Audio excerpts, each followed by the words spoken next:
Okay. You saw what I was telling. Just read this one. This was the guy who was sitting in the kitchen.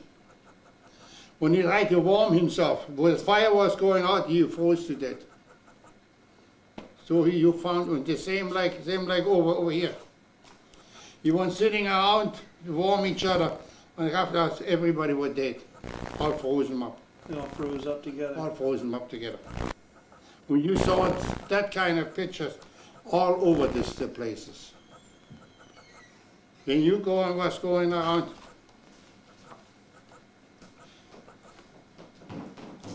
Now, yeah. is this book printed in English at all?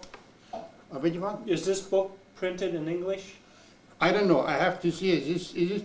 It is written in German. I don't know if it's written. It is from this guy took even from Washington, you know, where he took from the archive out. Mm-hmm. From Washington, this is over there. We took stuff out from all over, you know. Yeah. And this was the most Panzer in Russia, the T-35, 34. This was one of the best Panzer you ever had. Even look, just the cannon what he had. He had a 7.61. He had just a cannon from 2 centimeters.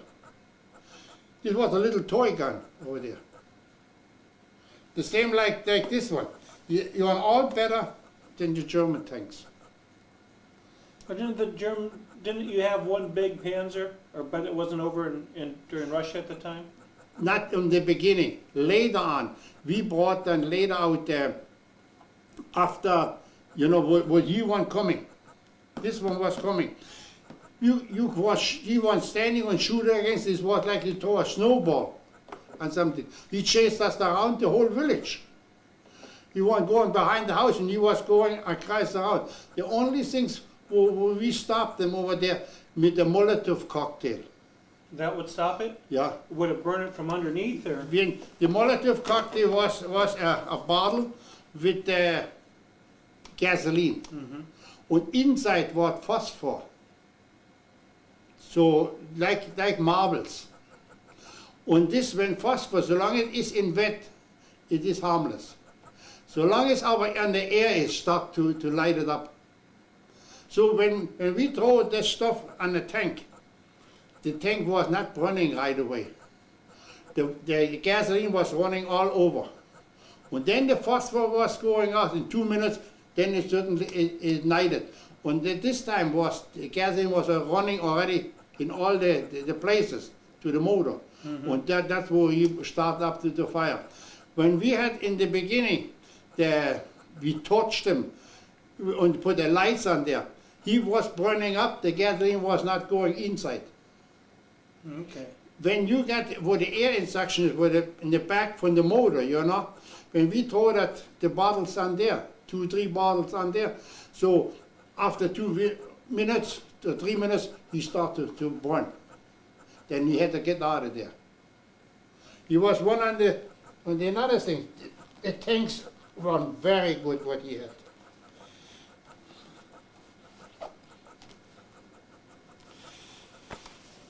This is closely from the second day or the 4th day. The vehicle was the sand. I have to start it from the beginning on this. Okay. Yes.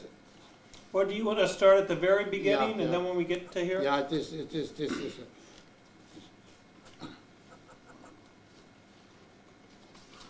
This was a tank where I can just show this. This one. Are these pictures that you took? Yeah, I had a lot picture. Just my wife threw them all away.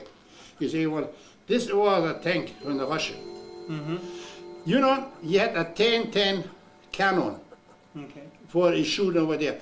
Then this tank was coming over there. He lined them up through the bell, put the thing in there, but he was standing, he had nothing else to do. And he hit him head on over there. You know what's happened? He just stopped the explosion, and now we got him, and suddenly he started to move again. Or nothing. With a 10-10 of the distance, you could not knock him out. The problem was this one.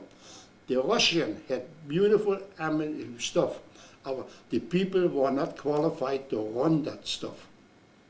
He want practically so, he want put from the field on a machine in there, and he could not handle that. This was the Russian problem in the beginning, especially with that's where he lost a lot of stuff, a lot of material.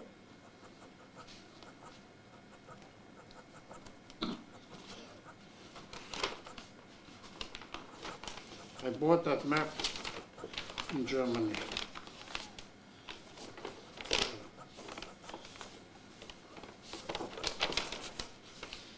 Okay.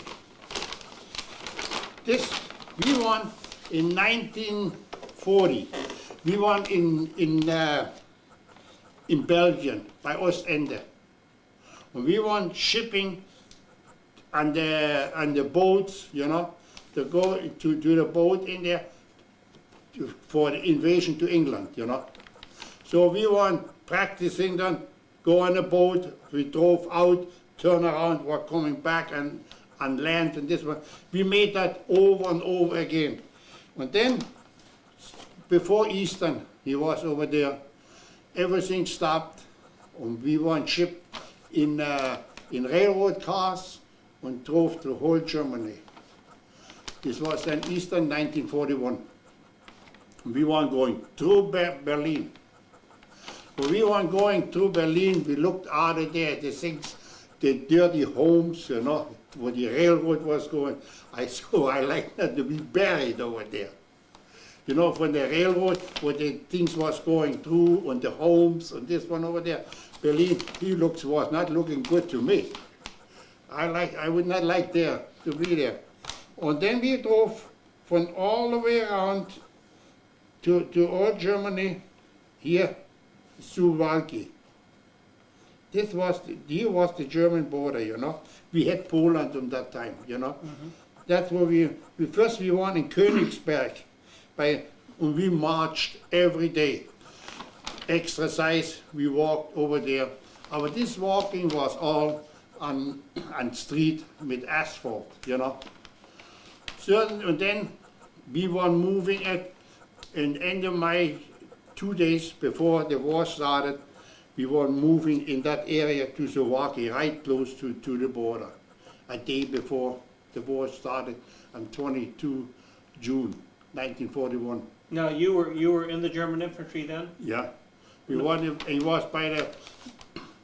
by the Infantry Regiment 109, the 2nd Battalion, 8th Company, 8th Company, you know. He was over there. And we weren't going in the things over there. Nobody say nothing to us what's going on. We expecting something, you know, something is going on. What was there? We had there with Russia non-aggression. Yeah, had a pact with him. At the same time, where we want, he loading up wheat from the Russian was coming in. You know, steady, or you wheat for Germany, you know.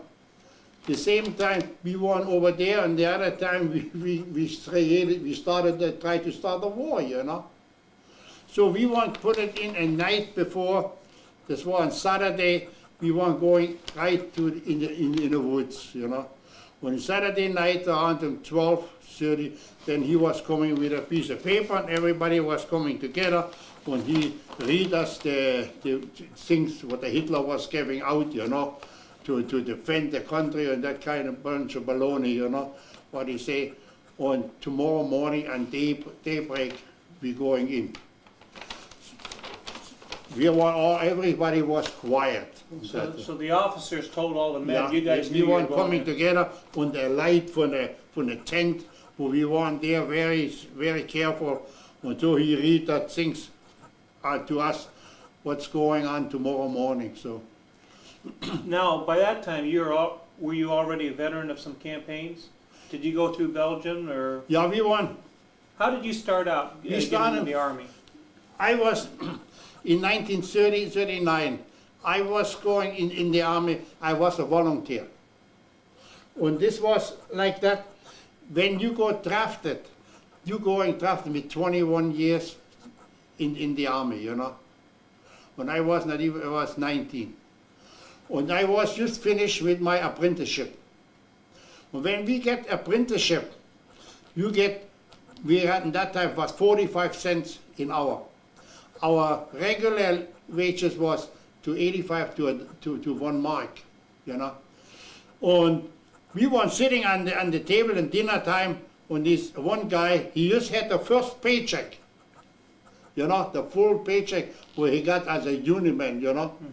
And he had, at the same time, he had a drafting to go in the army. He said, the same will happen to us. Who we work now for cheap money, and then when we make money, we had to go in the army. What about if we going right now and we got it 2 years and we had it after us, you know? Yes, so we were going the next day, one guy was going over there and get the application. We filled it out, all 3 of us from the shop where we were working, and we give it up. 2 weeks or 3 weeks later, we have to come in the physical, you know. So he sent us, he gave us the physical. We was okay.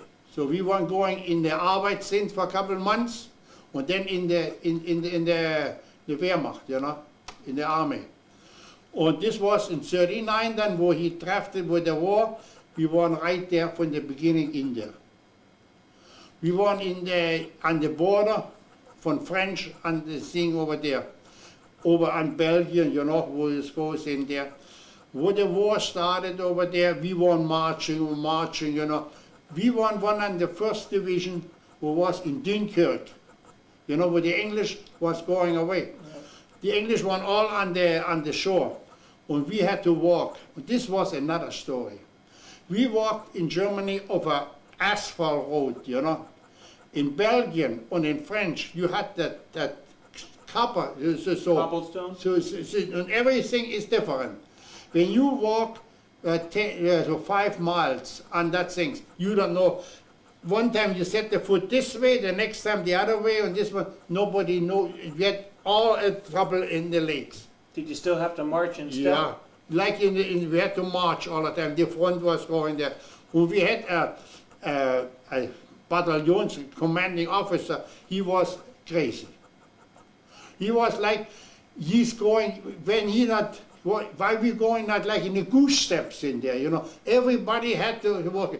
Don't open up an extra button for the uniform. You goose stepped on the cobblestone? Yeah, when you walk on the cobblestone, each time your foot get different, you know. And after 5 miles, you don't know what hits more. So we were going from the road off, walk on the sidewalk. This guy was crazy. I have an army, not a gypsy things. But you know, when everybody was walking different, we weren't in a war. We were not going to a parade, you know. And he was not worried about. He was driving with the car, you know.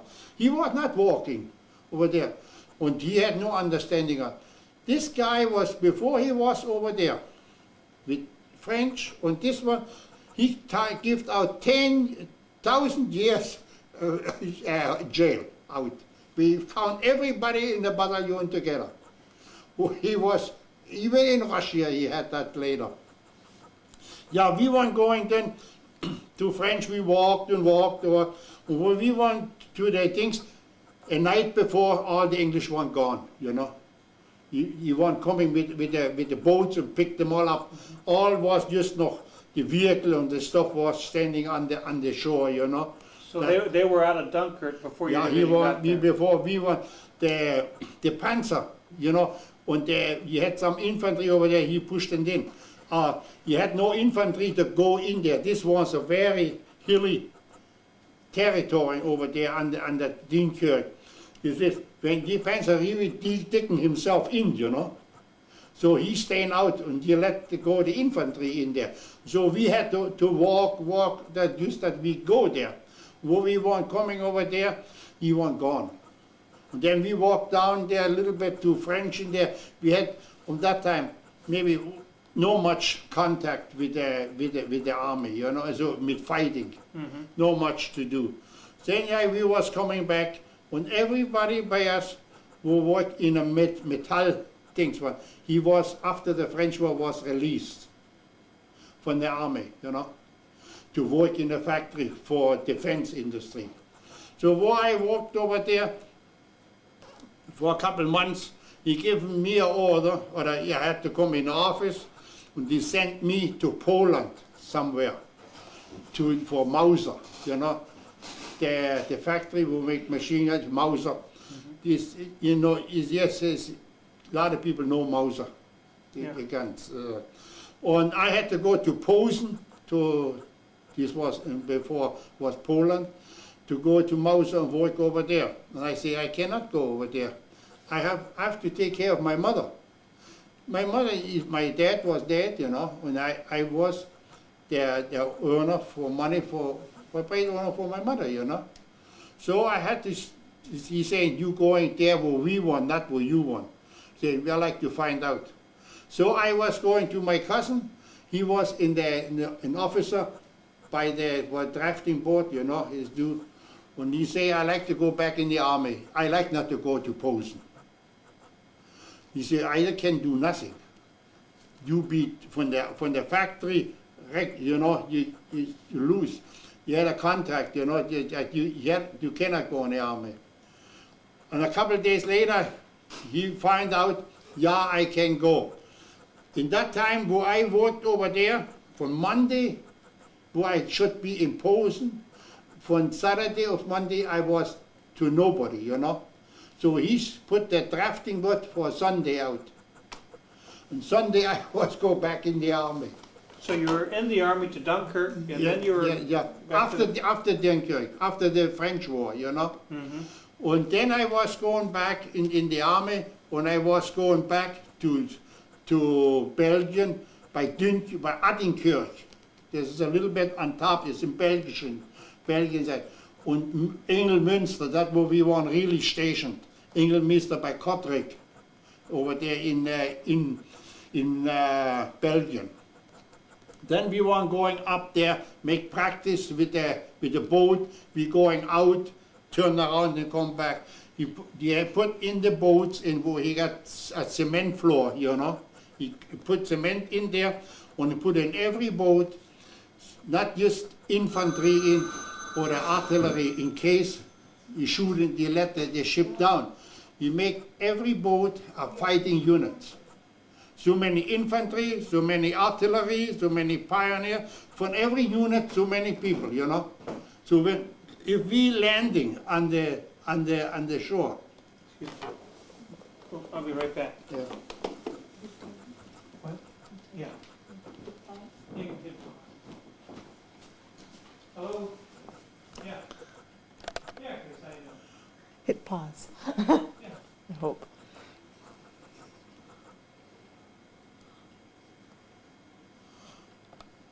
Yeah, it could be.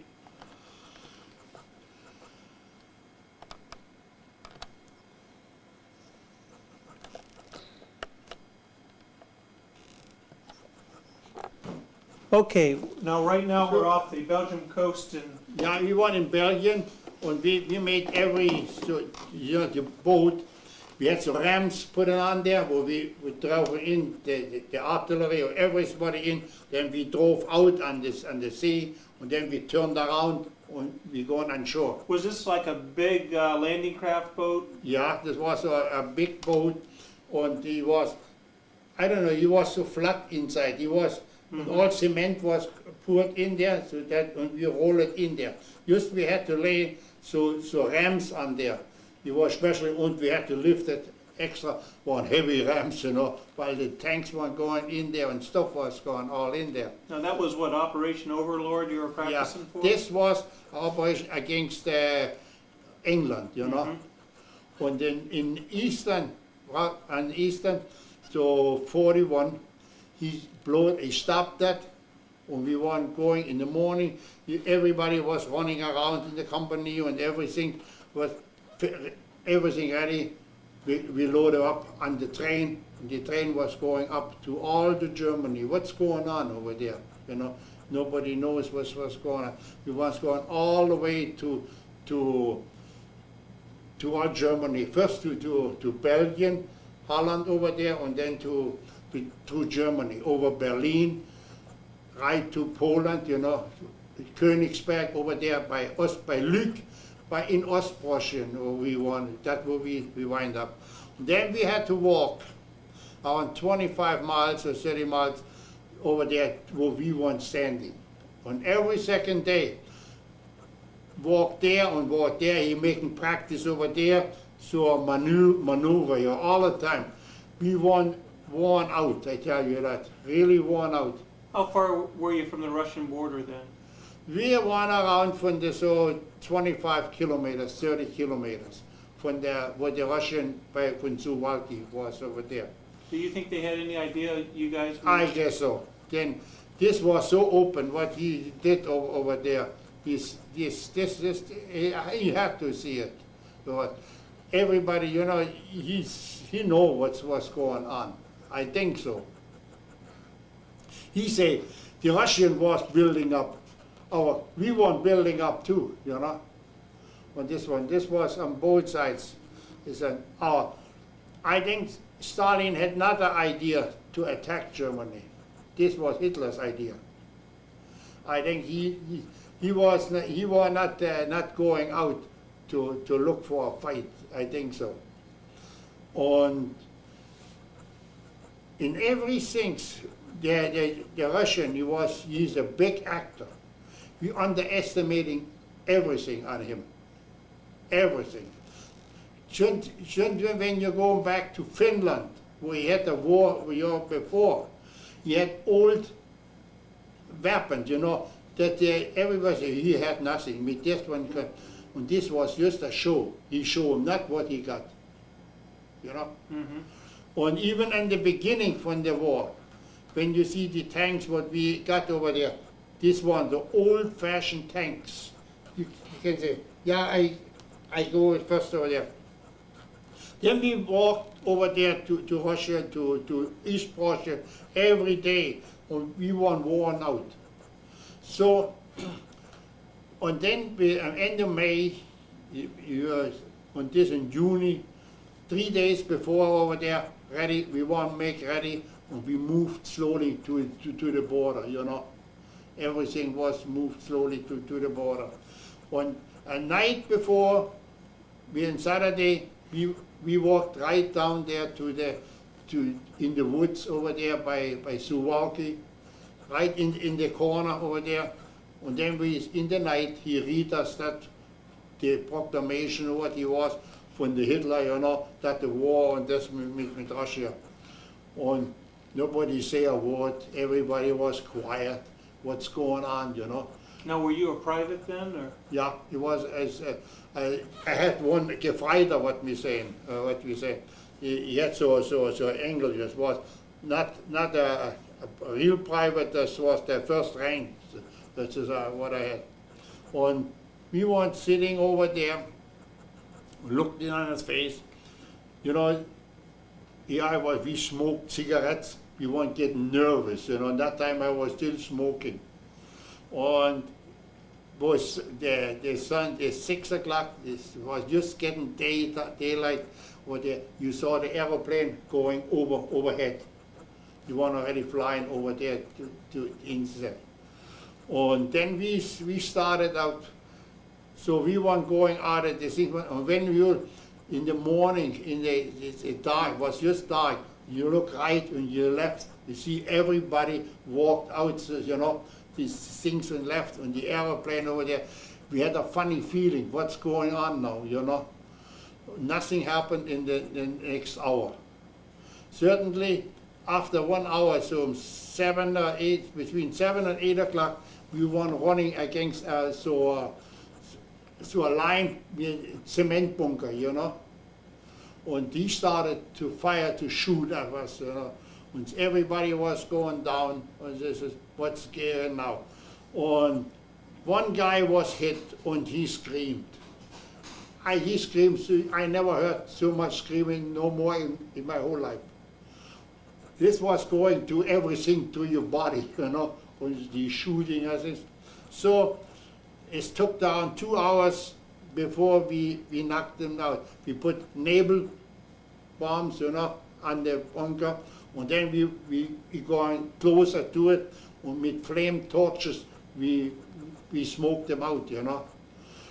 And this was took around close to 2 hours before the shooting and then started, and we were start walking again.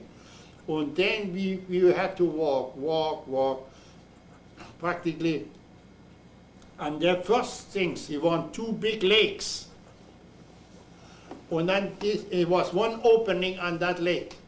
And our orders was to reach that opening, that he cannot close that things, you know. So we were walking fast, and this was all sand. When you make one step, and a half a step, you're sliding backwards, you know. And it was getting hot. The whole day we walked over there. Then we reached that opening. At the same time when we opening, the tanks weren't coming, you know. Then the tanks was going out, and you see it already when you shoot something. The fire was going off, and dot was going all around us was going up. So he shoot everything up, you know. When the tanks were moving, and we start to walk. And this was from the morning from 6, from 10 o'clock we stopped. We weren't warm. We just lay down and sleep. And the next morning, you know, we had nothing to eat for the next 2 days. Nothing to eat. Well, everything from the transport had to go to this small area by the lakes. And you want the ammunition and the transport for the tanks, and this one was more important than our dross for the food product, you know. So we were running 2 days the first time without a food. No, nothing to eat. Then he was going on more, we weren't going.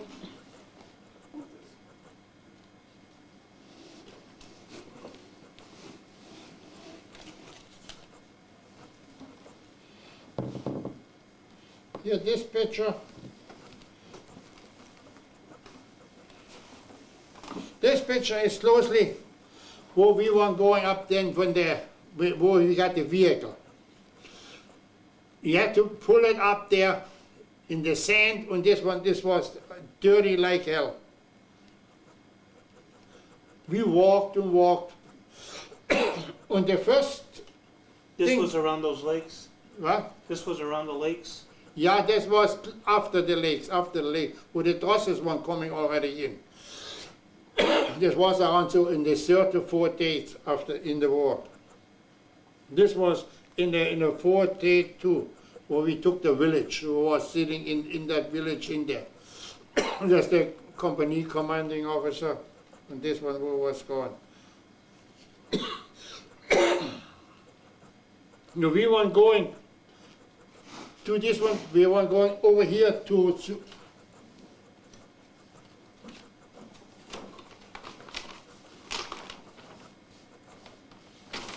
where I put this one.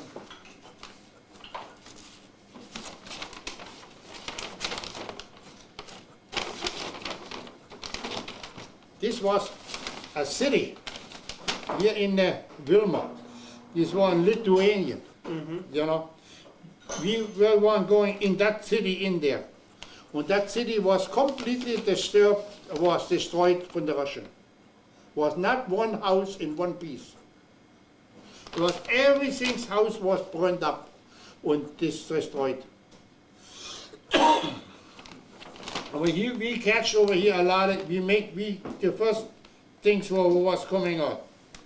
This area was all trapped in. Thank you. Now, did they destroy that village when they went into Lithuania? Or did they destroy it so there would be nothing there when you got there? That's what it was. He lied to left us nothing. He destroyed completely the city. Then we weren't going, this the castle, Minsk, you know, the Russian, we caved them here in. The Panzer was coming here this way, and we were going this way, and he closed that thing up, the big castle, what we call it. The kettle, you know, we caved them in. This was the first one. And then we won this one. the problem was that in the French War, when you had him umringed, when he was ready, the French won't give him up. He was not fighting. The French War is like that. The people were not interested in a war, the French. The French people were not ready for a war, you know. But you will not give it up. You had to get the last guy out of the hole. And this was costing us a lot of lives. You have to, well, he was over there. We get in, see,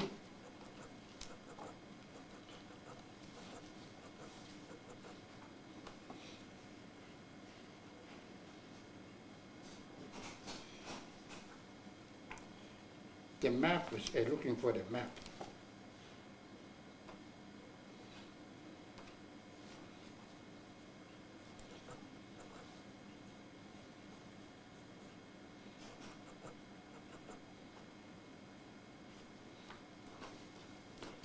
See, that's one on the map where he was coming in the first things.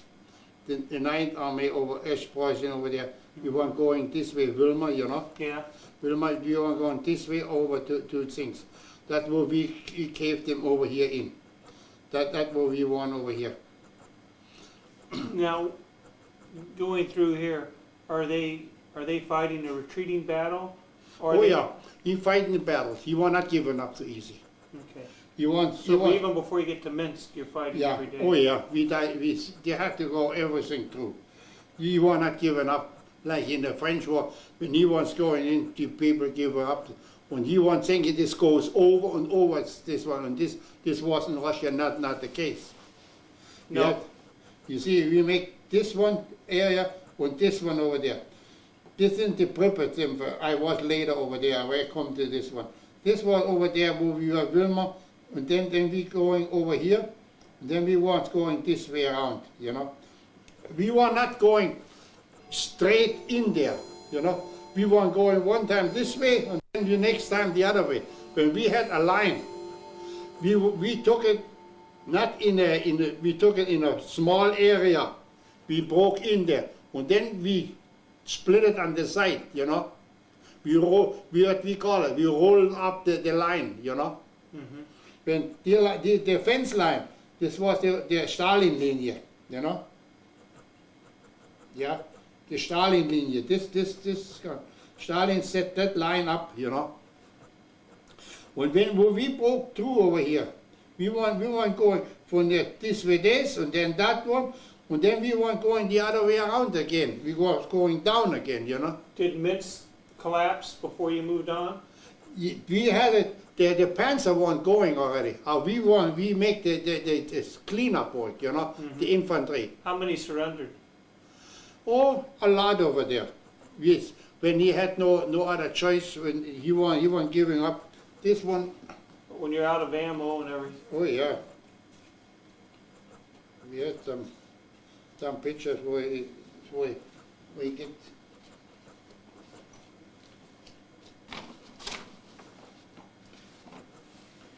This was where we one loaded up in Belgium, where we load them up in the railroad cars. This one on the French, that was in Russia, the one on the prisoner. This one, the first prisoner in the first day, will be making a couple hours after the war.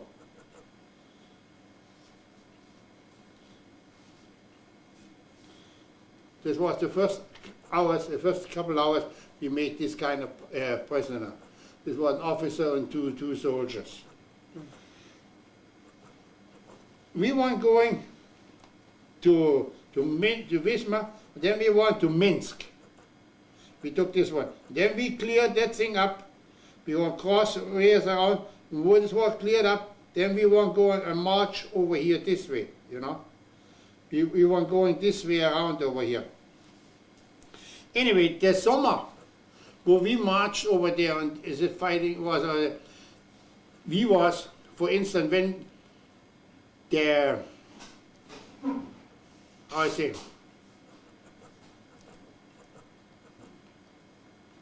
the heat in the summertime, you know, We had one in a certain area. We were laying over there, an open field.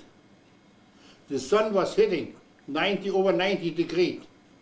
No water whatsoever. No water.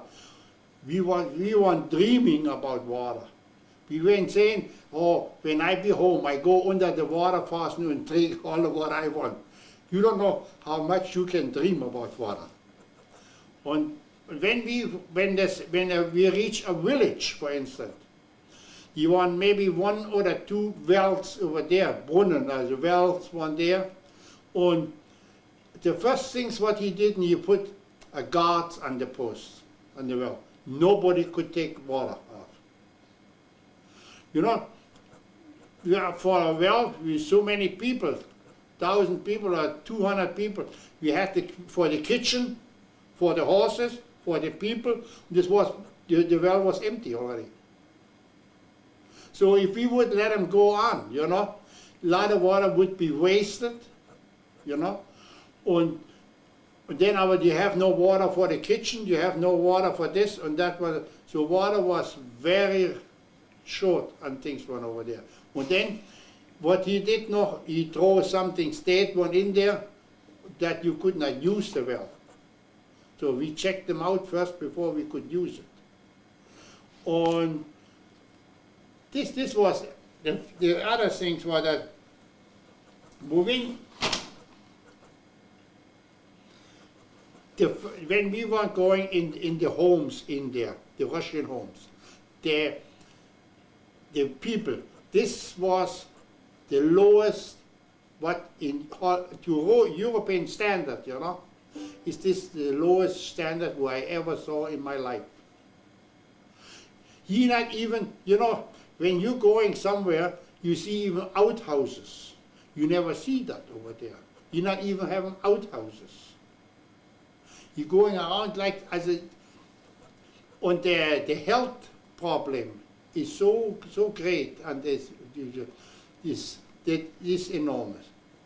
Whereas when we weren't standing over there, and you know, when we weren't moving on, we weren't standing 2 days or 3 days.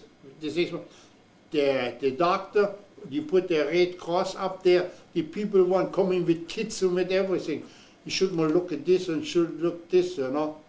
And he never, a lot of people, he never saw a doctor before.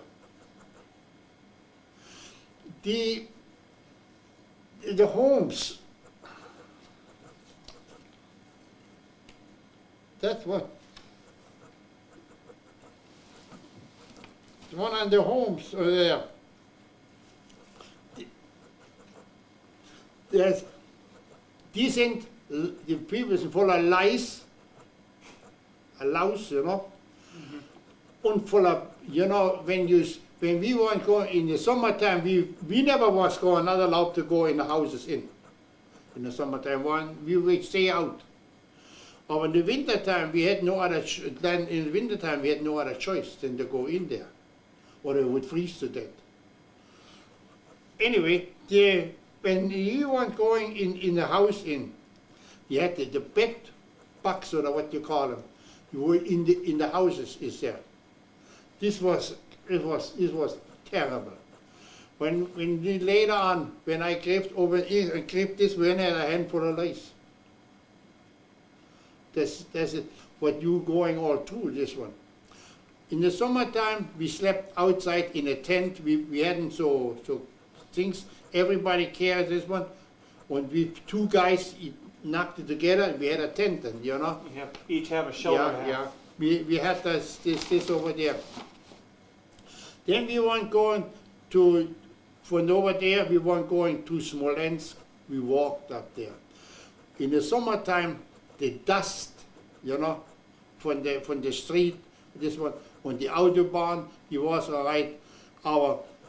The first autobahn when he was from Minsk, Smolensk, Moscow, you know, this was a cement sheet just like that thick. That's all. Not bigger. And when the tank was running over there, these things collapsed in the middle. Yeah, but we weren't going on this. This was in practice in July to August. End of August, we make a stop, you know. We did all organizing first, everything. This was a big mistake. We should keep going, you know. Then this weather was good, and that one over. Aber the front line was too stretched, too long apart, you know. This year, even the supply line was not fast enough to move up to it. Like the railroad, he was not in standard. Everything, the street was not to get our vehicle. He was too big for that kind of territory. We had, for instance, we went over there, where we march and march. I say, we had so for the machine gun and the soft roof, we had so a small buggy and one horse davor, you know. But this was a horse from European standard of a street. This was after he hanging the tongue rouse. So what I did, I catched a Russian horse, a small one, and I put it right in front of it. I think I got it over here somewhere. Here, that's what I be the guy in the front. I put the horse, I made the thing up and hang it on the front, help him pull it. Oh, he called me crazy. He looks like a gypsy. You know, what is scared? It was important that helped us pull that things out there. What do you say, one of these guys is you? That's the first one. That's you? Yeah. I had to hang it on. I don't care what he say. I hang it on. This horse was there, you know, he could not stand in that territory, in that sand and that stuff.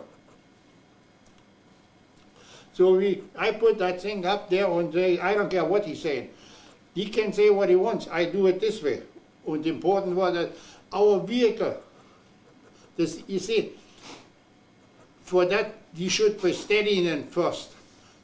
Of the vehicle not too, you want too big, too clumsy for that kind of land, you know. Mm-hmm. The Russian, he had small wagon, and he had his things one, and he moving all over the territory easy. We couldn't do it with our vehicle. I think I saw somewhere a vehicle over here somewhere where I could show you.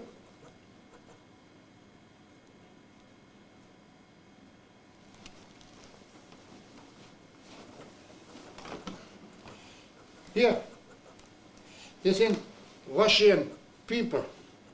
He going east. In the beginning, and that's why we went over there where he got some check up. He were not, I don't think so that were not soldiers. Civilists, just to stretch it up. In the beginning in the war, the people were going all eastwards. After 1942, 43, he was not going us, you want all going west. You want going all to Germany. And this was one thing. I like to bring in that upside down everything sinks, you know. I was looking for a vehicle where I could show you what kind of vehicle we had.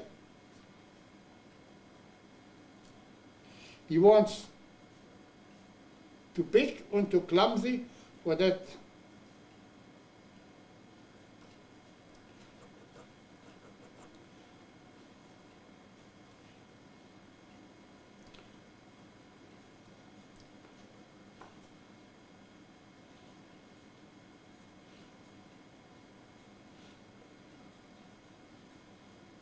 I see he had some vehicle over there.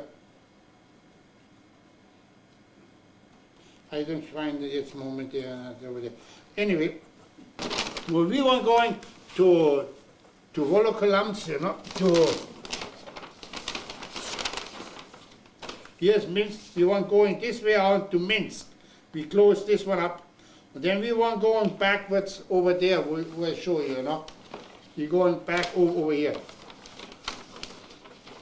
The whole summer, it was terrible. The heat, the sweating, you know, and the marching. No doctor. The people one, you had for the walking, the sand in the shoes, on this one, when the blood was coming out. And the doctor had ordered not to put nobody on things. Everybody had to walk. So when you was going to the doctor, this one over there, he gives you a bandage on and say, you have to walk. You couldn't, you had the order, you know. You could not say, you stay there. You had to walk. And especially a lot of young kids, well, I was a young kid too. I was used to walking when I was young. We walked so many miles in school. When I was used to walking, a lot of people want bloody feet. You never saw nothing like that.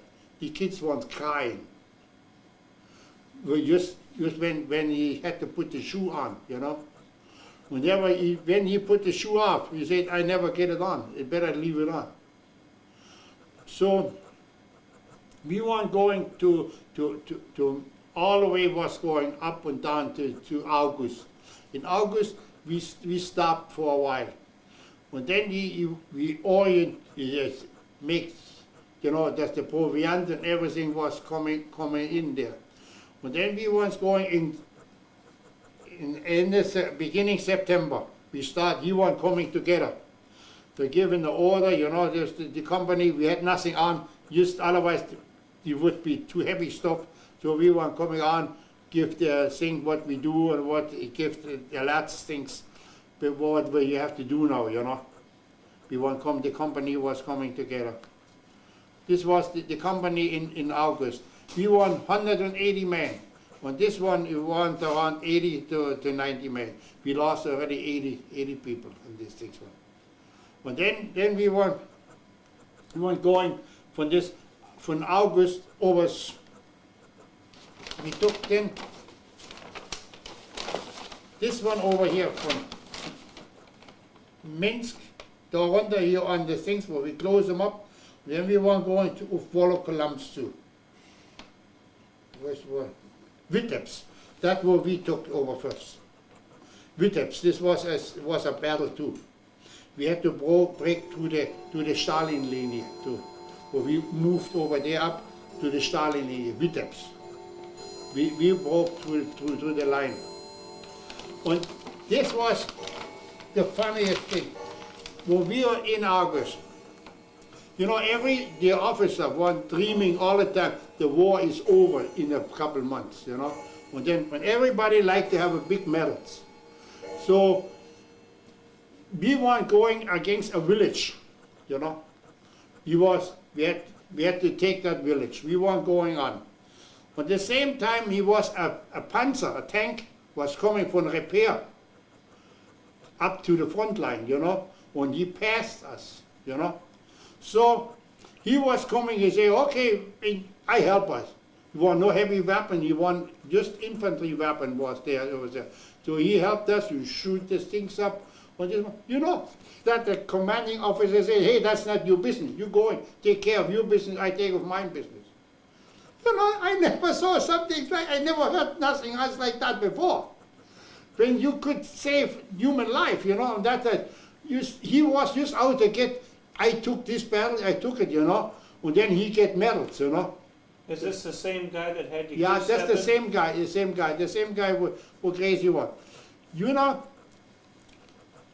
he was killed around in October, somethings. When his first aid, his adjutant, the way was over there, he was wounded too. And in the hospital, he told that things that your major he passed away. And he said that he is well gone. As an officer to another officer, that's a lot. It was a lot. So he was thinking he was crazy. This guy. He was just out to shine good, you know. Anyway, we weren't going. We took then Smolensk.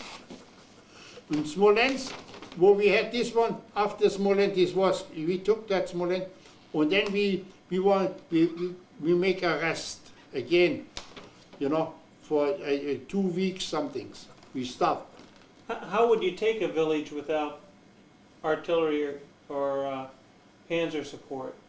Oh. How would you approach it? We approach it, we take from the first things we going like infantry. You just one, they shoot, they goes over there. So we find out first what area we get close to fire, you know. So we open up the fire over there. We had some support from artillery, you know. We had some artillery, or we had Granatwerfer, you know, there's where you pull it in. Mortars? Motor, yeah, we had this support. So we shoot with this one in there. Or we had the small guns, or like this, we shoot the house away, burn the house up, you know. What you have to do only with the tracer, shoot it in the roof in there. After a couple of minutes, the house burned.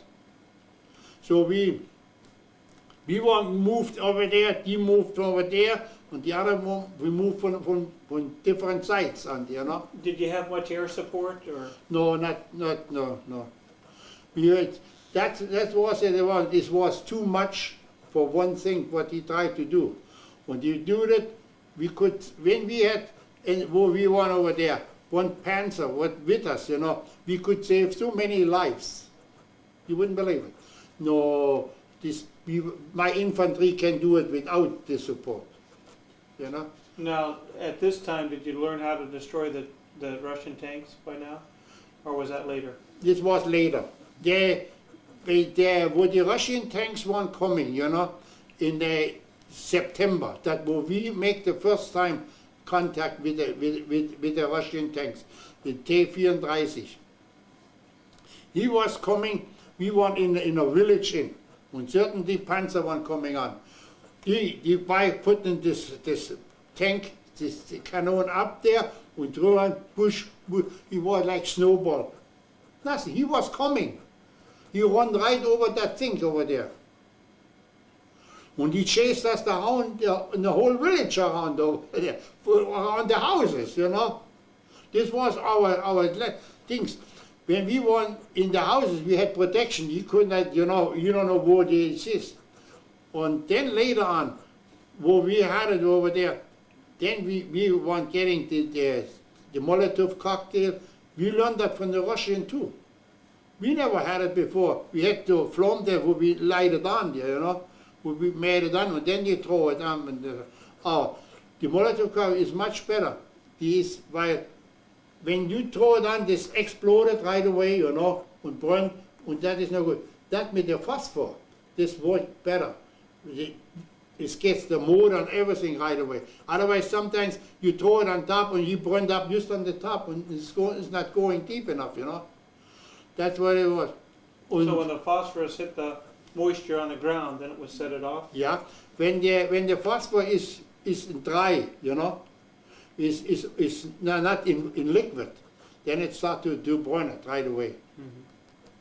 And for that one, the tanks, he have big respect for that Molotov cocktail, especially in the city. In the city, he want very, very things that you would like not to go in the tanks in the city. He had to go over. He was not much. He hated to go in there. Open field is okay. And then what we had over there, the Russian was he had good tanks. The big one, he was coming. Well, I show you like this one. You know the big cannon over there.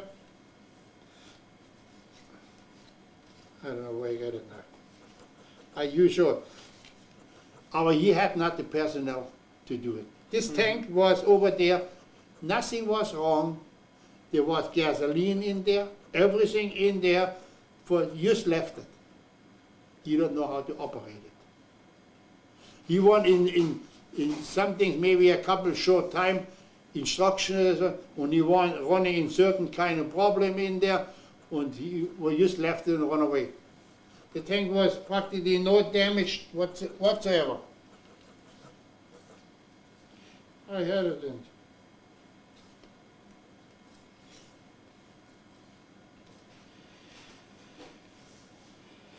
This is another thing. You see, this was a big bomb next to the house. When he would put by us a house, a bomb next to the house would be gone. That's what I saved it. You know what, when the houses here are built, you go, coming right back again. These log houses, you know, the house overnight.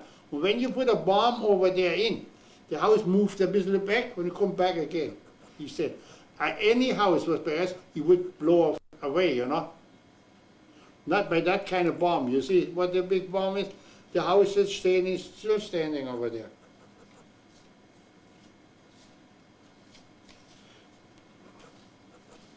Here, this tank, was nothing wrong with it. Not a thing. Just left it. Our general, he said, when we were over there, when he said, if I had 100 tanks like that, I would be in 2 weeks in Moscow. We never had such things. Then we were going to Smolensk, you know, the summertime, and then it started in October, September, October. We were going to, after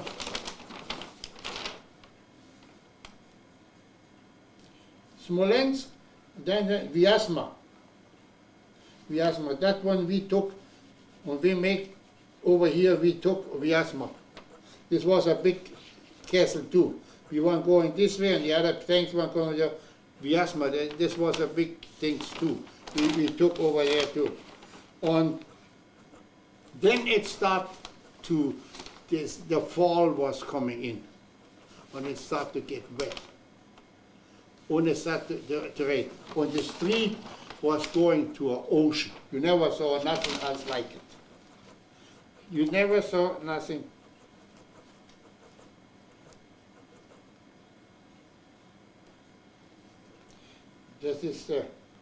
That's when the beginning over there. Then we was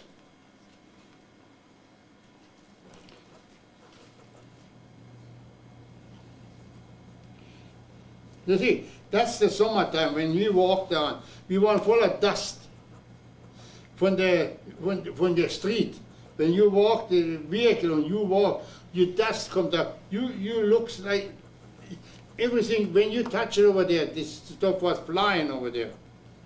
That's the Russian Relay mines.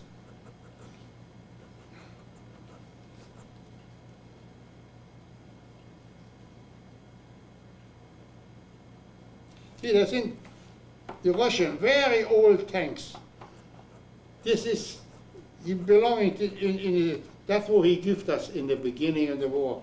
And we saying we developed, we took so many tanks, I was one all junks. You know, we never had the real McCoy. He was coming later. He hold it back. He had a Russian yet. When he was coming over there by this one, when somebody was in him, he checked them out. And when he was over here, shoot him right on the spot. So, was right on the spot. All Russian prisoner, who he was killed.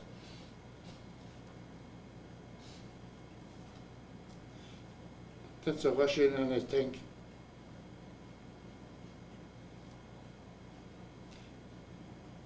Yeah, this isn't there. He was over by Vitebsk. He was the prisoner. You see now, he took it this way. Hier ist ein Tank. Panzer, hier was, hier, das ist ein T-34. Das ist schon in der August, September. Wo ist das Ding?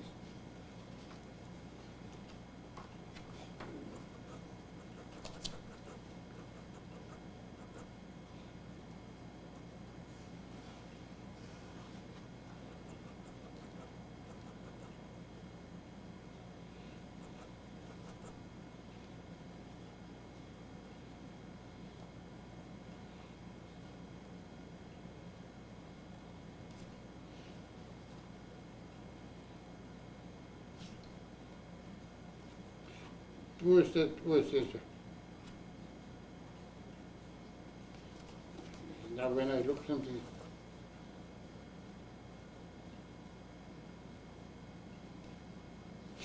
This is from the Russian. He built this thing on. This is a flame torch. He built this in, he set it up. When he was from the far distance, he ignited it. And he could stop it and give it. That was very, very dangerous. Yeah.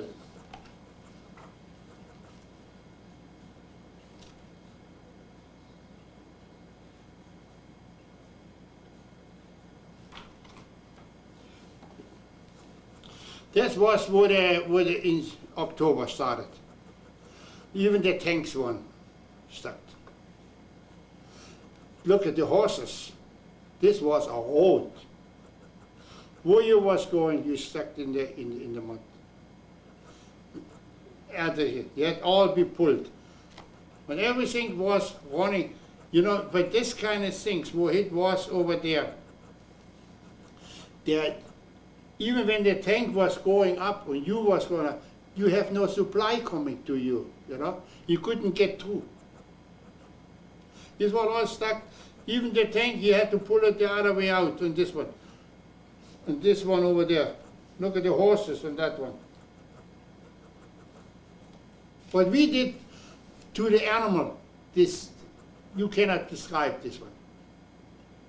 This is the worst thing what it is. Yeah, we weren't going, this is done the other France already. The 9th, we weren't going over here. The Vyazma, here's the Vyazma, we went over there. But then we weren't going, where we got the Vyazma, this one, you know? Vyazma, the bell over here. Then we moved up here this way to Wolokolamsk. There, we were going straight up there to Wolokolamsk, over there. I have to go in the bathroom.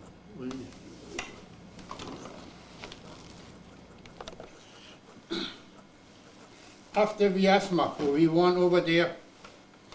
We weren't going straight then, you know, up to Wolokolamsk. This one. In Wolokolamsk, I was the first German soldier who was in the city in there. How did you get to do that? I was already then things, and I was the #1 schütze, you know, for the machine gun. But I told all the time, for order, you take 2 cases, boxes, you know, so with the other one had to carry it. But so I say, you take not 2. 1 is enough. Before these 2 things, and over 6 goes to 50 pounds what you have to carry. That's too much. When you carry 1 is enough, I told him. Take enough. So we walked up there and says, how come that you guys wearing only 1 thing? Yeah, he told us. So he told me, you go back and get some ammunition. 2 cases. So I had to walk back and get 2 things. You know, I had to maybe 4 or 5 kilometers had to walk to get back to get the ammunition. So I walked backwards, and in the meantime everything was changing, you know. So I took the things, I walked up, and I asked the guys who I passed by, where's the 8th company? Yeah, I don't know, they must be over here on this side. So I walked on the other side over there, and I walked up, just was so valley, things went, and I walked in there, and certainly I was in a houses in there. It was in the city in there already. And suddenly he started to shoot and everything over there. What's going on? He must be over here something. I was thinking he already in there, you know. The Russian one in there, and I was the first guy who was there. And I told him, hey, where the hell have you been? So I was, and then we took the Wolokolamsk, and then the first time we made it, I think, with the Stalin organ. This was on the, he had it on the truck.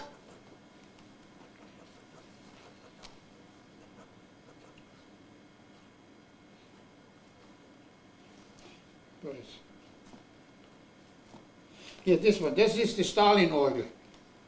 He had that so many, isn't 12 or even more, 40, so rockets, you know. Rockets. And die shooting up, and die shooting in a small area, you come all down. Like, you think this is the end of the world, you know. And that's the first time we ever brought him by us.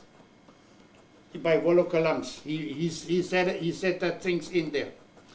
And that was already, was the getting out of there, you know, it was so dry, it was no more so muddy, you know. It started up in the night and getting cooler to it, you know, or getting cool. So we were standing in Volocalams around a couple of weeks, 2 weeks, something outside. We had a board over there. We shooting against each other, you know. We were running to each other. And then we started up. Then in the 2nd October, it was cold. And then we start of going of Moscow too. We were going right on top over there, over here.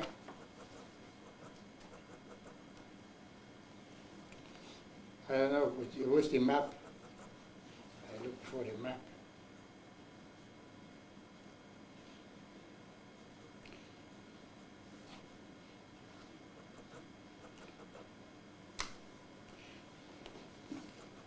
It must be over here.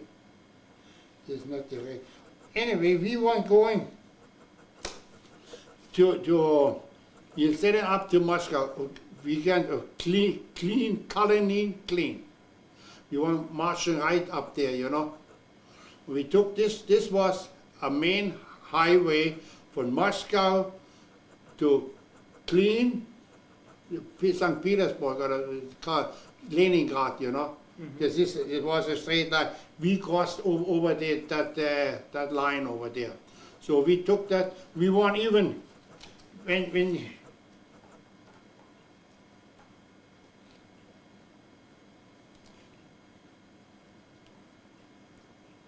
you know what? Even the streetcar was still running when we trapped in there. When you got in Moscow? Yeah. No, clean, Kalanin. Okay. These are things. Streetcar was still running. We were going in. Was changed. This was done already things in middle November, you know. This was not too bad. It was, we had snow. It was 20, 25. You know, when you was walking, this was nice. This was not too cold. And that's what we took. Then was going to another thing. See that mark over there, the black mark over there? Mm-hmm. That was the German mark that you could the difference between the German and the Russian. That is he stole that. So just the one black mark on the white. On the white thing. Camouflage. He stole that uniform. We never had white uniform. You took it from the Russians. From the Russian. We had only this one. Well, this was a dim summer coat, or was this one practically nothing where you could protect against the cold. This was nothing.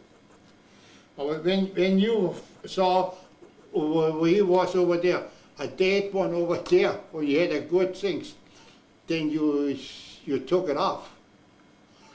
What the other problem was in this one, we had it especially in November. Oh, it changed. Certainly it was getting cold, and we started to get diarrhea. You never saw nothing else like it. Now everything you have to go was when we were walking, you saw everybody was sitting somewhere, you know, make the business. Now we had the coat on, we had that stuff all on, we got the pants on there. We could not get that stuff all out before you can sit down. You know what he sit? He cut the pens from over there, from the hinter up, open. So when he was going, use this or the otherwise, he could not help it. This was terrible at that time. And then later on, when we was coming in the summertime, it was the uniform was bad. We had, you could not, sometimes you was thinking you're talking to a Russian. He had the uniform, you know, he half Russian and half German. Our things was run down, especially when it was cold. I had a pants, you know, like you had the pants on there, and he was when the diarrhea was bad, you couldn't sit there. And then you saw a Russian a wagon where all this stuff was in there, you know. Oh, that's a good pants. He fitted for me. I took it off and put it on, you know. And so was we clothes even from the Russian we took on there from everything what we could find, you know, or what to put it on. From the beginning, here you cannot walk there. What you give me one, you know, you give me another one, and so nobody say a word of it, you know. And the same like with the winter clothing. Yeah, we weren't going to Colony, clean, we took that things all there, and then we weren't going the highway down to Moscow too. Well, we weren't going to Moscow too, there's things, it was working good. We took one things after, we weren't coming in a field in there. There was all the holes all digged, you know, put the minefield in there. But the mines were not in. It was just the hole digged. So we disturbed, we weren't coming too fast and for the guys. And then we weren't going to Strait of Moscow too. In Moscow, where we went over there, this we went out in the outside from Moscow, so 7-8 miles from Moscow. When he was coming a tank panzer train, you know, out of the city, on this tractor, and all out of these things, you want just the soldiers want jumping out of the railroad cars, and then you drove back to Moscow in there, you know. When he was going the whole day, you know, now just traveling all the time. When one train was coming, the other one was coming, you know. So we ordered them to stop this one. Or we couldn't take it, so we ordered an airplane on there. You know, flew airplane to bomb it. You were not coming. You were not coming. These things. Then the other company, the other regiment, he was coming from both sides, and we took them and blow up the railroad ties, you know. We stopped them. When we were standing over there and we looked up there, our airplane was coming, and he threw the bomb on us. He threw the bomb on us. This is funny when you get from the old airplane get bombed. That was Aussie. Then we weren't going back. Did you lose many on that? Yeah. We lost a lot of people over there. But we were not used that he blew the bomb on us, you know. So we weren't going back in the village where he was over there. On the next day, we weren't going out again. And in the morning, I tell you something, it was different. When you step on the snow, it was crashing, it was cold. We had around 25, so below zero. 25 even more. When this was coming just like that, like lightning. We weren't going out, we should take that other village over there where it comes. We weren't going out there. When this fire started, with the things we laid down there, and certainly it was, after a while, you had no shooting, nothing no more. Not a thing. Not from us, not, and from the Russians, the same things. And we won already, was certainly one guy, he stand up, he said, hell, I freeze, and he's standing. Nobody was shooting. You couldn't shoot. Your hands weren't so stiff. You could not pick up the rifle like that You had to pick it up with the hand like that. It was impossible to shoot. So we weren't standing over there and the Russian did the same. The Russian walked this way and we walked that way. This one all so from Moscow, so fresh civilian on this one. You were not regular troops, you know. You weren't over on. And this was the trick where he was Russian. We weren't standing over there. In the same time, he had the fresh Siberian troops coming already. He attacking already on the right side from us and on the left side. He especially on our things, he tried to cave us in, you know. Now you're already in Moscow? No, we were not in Moscow. And the closest thing where we were over there was 6-7 miles from the city. When in the night you could see the lights were going up, you know, for the airplane when something was coming on the things. This was practically, you could reach practically for it, you know. So this was not, well, anyway, when we went over there, it was still cold. This was so cold, you wouldn't believe it. We weren't going back.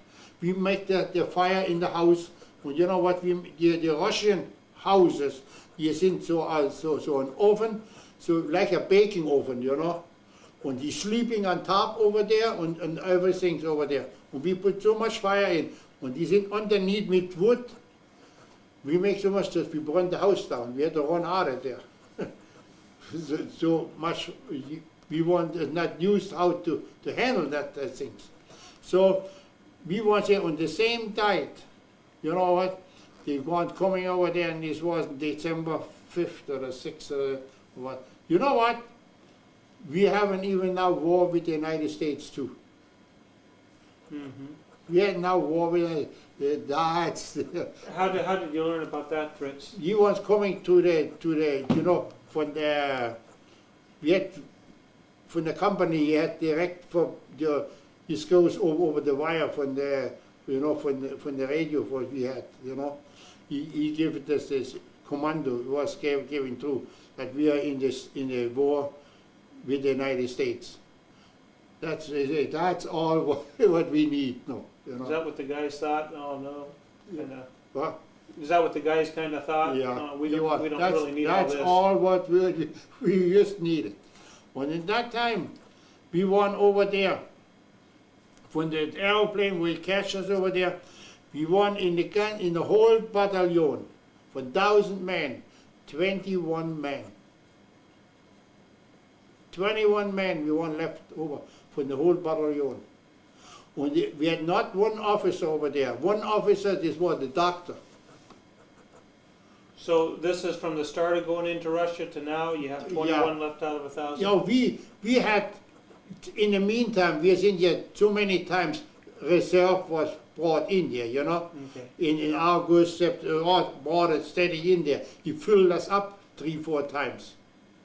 And then practically, at that time when we started the war with the United States, we had 21 men. When the doctor was the only officer who practically was in the things. So even after all those replacements, All the patients were were all wieder gone, you know.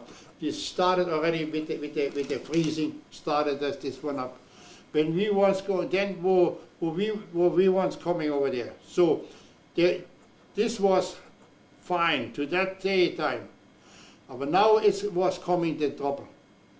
The Russian was broken through on the right side from us, and on the left side, you know, we were practically now caved in. When he was going with troops all the way back and destroyed all the trusses, you know, where the proviant coming with the special units who knocked the thing up. In the back were no many fighting soldiers there. We had on the truss, you know, and the trusses in there for kept ammunition, for proviant, for eating, you know, the stuff, just bring it in there. We had some Polish, he was a driver, you know, he was running away. You know what we had it, was the best one, where we could depend on it, Russian. We took Russian out of the in Smolensk, out of the prison camp. When he told, hey, you would come over there, he says, oh yeah, we could have so many we want. You want to go with us? We took him in the back as driver, you know, for the horses and this one. And he won. You could depend on the guys. The Polish you could not win. He wasn't gone. he wasn't going in other direction. And then we won. Well, we was going. Now the real trouble was starting then. We weren't going. No, which way we going? By 35, 40 degrees cold, you know, over there. The Russian one in the village then, you know, you could not get in there. You could not chase them out by yourself. You had not the firepower, you know, to do it, or not in that time. And so we had to stay outside.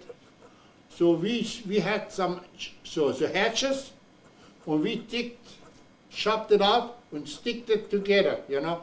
And then we had in the beginning we got where you make a tent, hang that over and put the snow on there, and we had from the artillery to fire bags, the powder bags.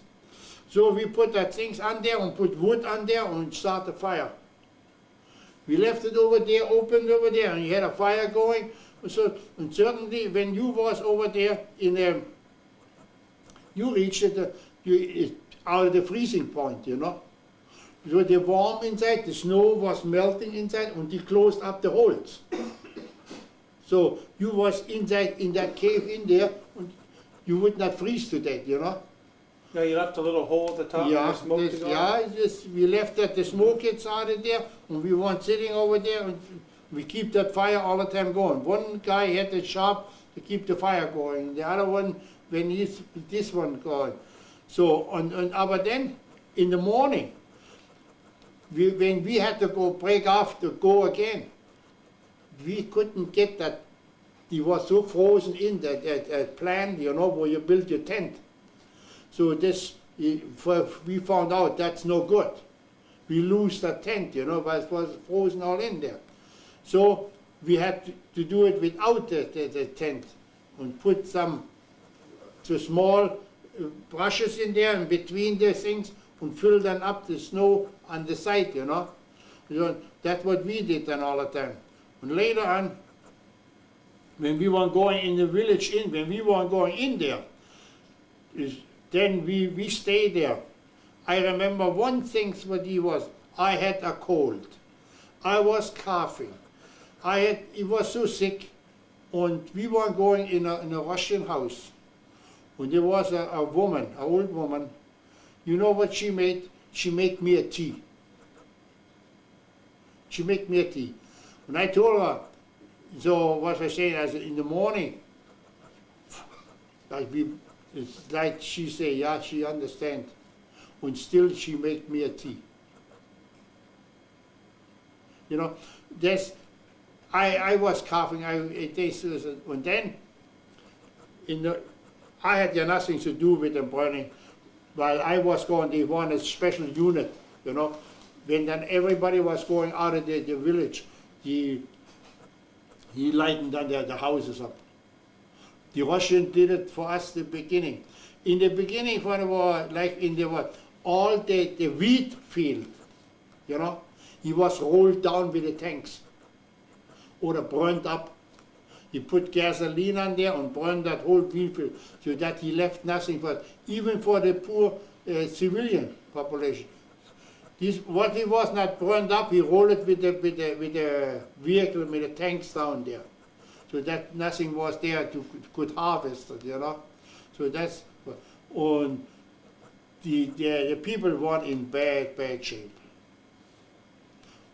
Then we want. Now, did this happen was this the Army policy for each village you took now during the winter? When you moved on, they would burn it? This was, the Russian burned every village down. In the beginning already, where we marched in there, when he had time, he burned the whole village down. He tried to give us nothing. So when we were going back, We did the same to Same him. thing. Yeah. We did the same to him. We weren't going over there.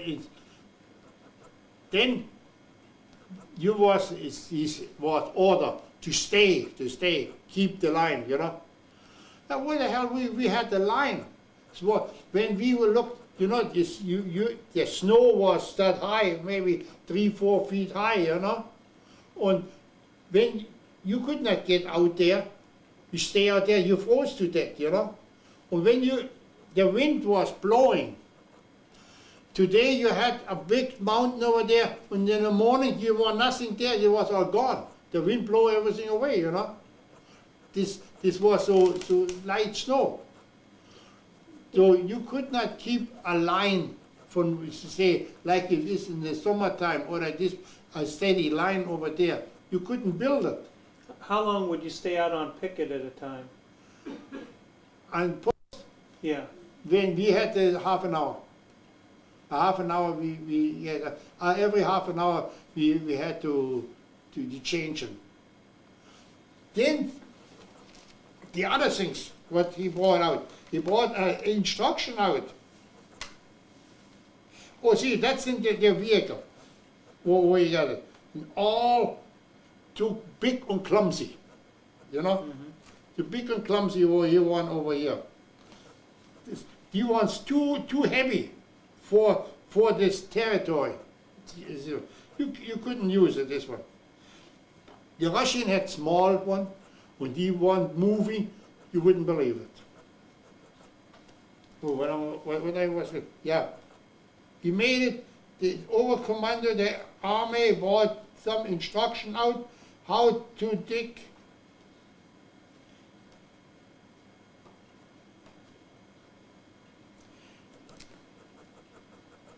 Where is it?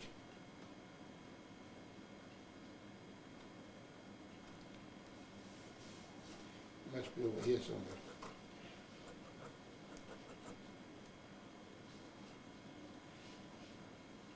He brought a sketch out there, what you should do it, you know, for the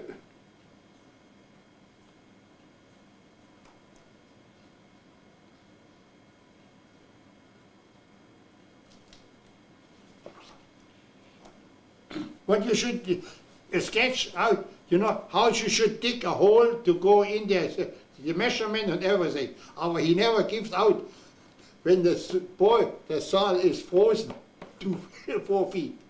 He never brought the instruction out. When you walked over a field, you see all like this one was, this was not the 40, this was not so bad.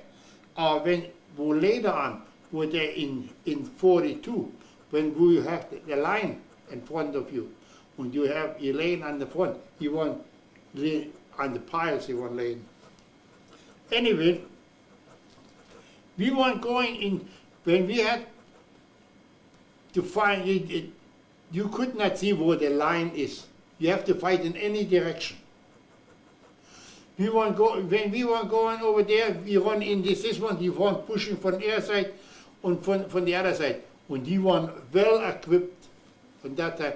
You know, then certainly the Russian, he had brought in the troops from Siberia. He was winter equipped, he was trained for the winter and for everything. We found out in the winter time, where the village was over there, we attacked him, you know. And the village was burned up, and he tried to get the village, you know. And he was wounded. You know what he wounded did? He called himself to the burning home, where the ashes was, where the Simona. 3 days later, he was still alive. He was not frozen to death. He was on the ashes. He was over there. He was trained to do such things. Later on, where just field was, he was in trouble then too, you know. Where he was home in cities where he could do it. We found out that in the village, he was this 3 days later, we were coming over there and he was still alive. He was not frozen to death. Where we was going in then it was then coming in January, we weren't going pushed back from all this. We weren't going more right and left. We weren't going right to the snow. You could not go to one of those street there. You know, you couldn't see nothing. You was just one snow field, and you have to go over this thing away. You know, find your own way. You know. So when we were going then out, this was in January 42 already then. He's saying you have to stay. He had to force you, the officer told, I have to force you to stay now. Hey, that's a good thing. Why we should stay?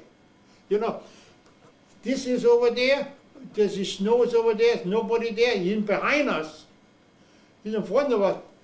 For what we stay there? We haven't no, the thing is that we hadn't for over 3 weeks and 4 weeks, nothing to eat. We had us and looking around where we find some things to eat. For 4 weeks we couldn't find nothing. We never saw from us somebody who were bread or something. He was all gone. We had us, and when we were going in the house and there was a piece of bread and the mice were going, we took it from the mouse away. We eat it. So was what? In 1942, when we started then over there, we were going right to end of February, where we established then a certain front line, you know. Then where we started the front line, then he was coming over there with the Siberian troop. We hit him very hard. He was laying in front of us in piles. And the worst thing was this, all the wounded were one over there, were hit. He was dead too. He was all frozen to death. Nobody could help him. You see, when you're getting normally a fight, you get maybe 20 deaths, and now was 30 or 40 wounded, you could help them, you know, and this was going back to heal them up. When you was wounded over there, you was dead. You was dead. When you was sitting in there, and you hear them just, you was screaming, and this one over there, after a couple hours, you hear nothing no more. You was gone. So the cold and the shock killed them a lot It quicker. killed the shock. The frost killed them all over there. Then he had nothing to do no more. You weren't there too. On this, he pushed people. He made one big mistake, the Russian. His winter offensive, what he had over there, he was going in too far apart, you know, so that he ran out of steam already in February, March, you know. He ran out of steam. If he would put the whole traffic on a smaller area and push right through, he could make the German line collapsing over there. Then we had not the power to stop him. This was not in our, and he had the power and the strength. He was put his strength in too wide area, you know. And this was his mistake what he made already. Then he was going in 1942 in March. I was wounded when I was go back to Germany. How were you wounded? How were you wounded? I was in a Granatsplitter. It gets over here. Here. I got him still in there. When I got in the back, things, in the arm, I got it all over. When I get where I was worked in Fort, you making the X-ray for my lung all the time. I had to come next day right away to see the doctor again. What's in there all the time? I got this in my lungs. Was that a bullet or No, shrapnel, shrapnel. And A was- bullet had to come out. A shrapnel, you leave it in there, you know. So, here I was going back. When I was back in Germany, I see all the old faces again, you know. All the who had connection. You never won on the front line. You once, but then you send us back in. You sent us back in in October 42. I was going back to Russia. The winter over there, I was in Russia again, and we put together at that time, while we were no more people. He took then one battalion together, while like the second battalion where I was, he was just not enough people, you know. So he put us together with the other from the other companies together, you know. You make it one battalion. When you want, at that time, only out with 60, 70 or 80 men, you know, a company, not more. And you should have over close to 200, you know. You want practically less than the half a strength, you know. And then it starts 42. The winter, he was not too bad in the winter time. In the springtime, was der Kommandant 43, wo he was over there.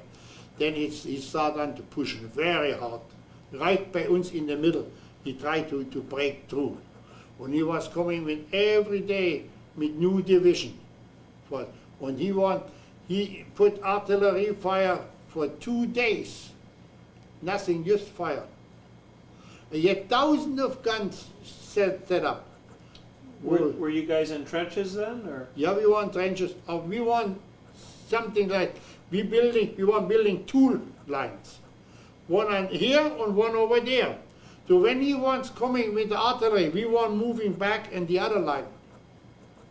You know, when he blasted this one over there, like when the artillery fire was out, when this one, when the tanks one coming over there, then we had to go in the front line over there up, then we started to shoot. This was, in the beginning I was saying, when I heard that fire and he was going over us, that's nobody is alive. Nobody can live to this one. And certainly we come over there, they stopped certainly, and the infantry was coming over the hill, a whole, maybe you see a couple thousand people coming over the hill, coming after you. And then you take over there, when you everybody is rausgekommen. We had no money, no many dates gehabt, no many years. And we hold it over there. Sometimes he won't broke through the line. And then, in the meantime, we had a new, we call it a Sturmgeschütz. This was at the bottom from the tank, from Panzer III, and you had on top a cannon from the 8.8, for the airplane. The 88 millimeters. Yeah, 8.8. He was, and he was very powerful. Well, very powerful gun. He could shoot them already from the distance, knock them out as well. And the other thing was he was in the back. He was open. He was not like a tank. He was just shoot from the front, and from the back he was open. You know, and we like to go when we want going in a fighting. We want the Sturmgeschütz. I like to go better in it like the tanks. The tanks you want not to fly. You want good too. You want not the firepower what this guy had. He could knock the thing out before he was close to him, you know. But the other tank could not even reach him, you know. So he was coming with the tanks on there. 40, 50 tanks right in front of the line over there. When he coming after 1,000 men or so something, he coming between us, when he start to shoot and he like to press through. I tell you something, I said, nobody can stop this one. Oh, we did it. We want just a few guys to compare to the amount of people who we had over there. I guess we had this, so it was hard, it was nobody there to hit. Well, that's why we the less things had, they. Less dense. Yeah, well, it was So- closely so- nobody there. So let's say over a half mile, there'd be 2,000 guys coming at you. Yeah. How many men would you have?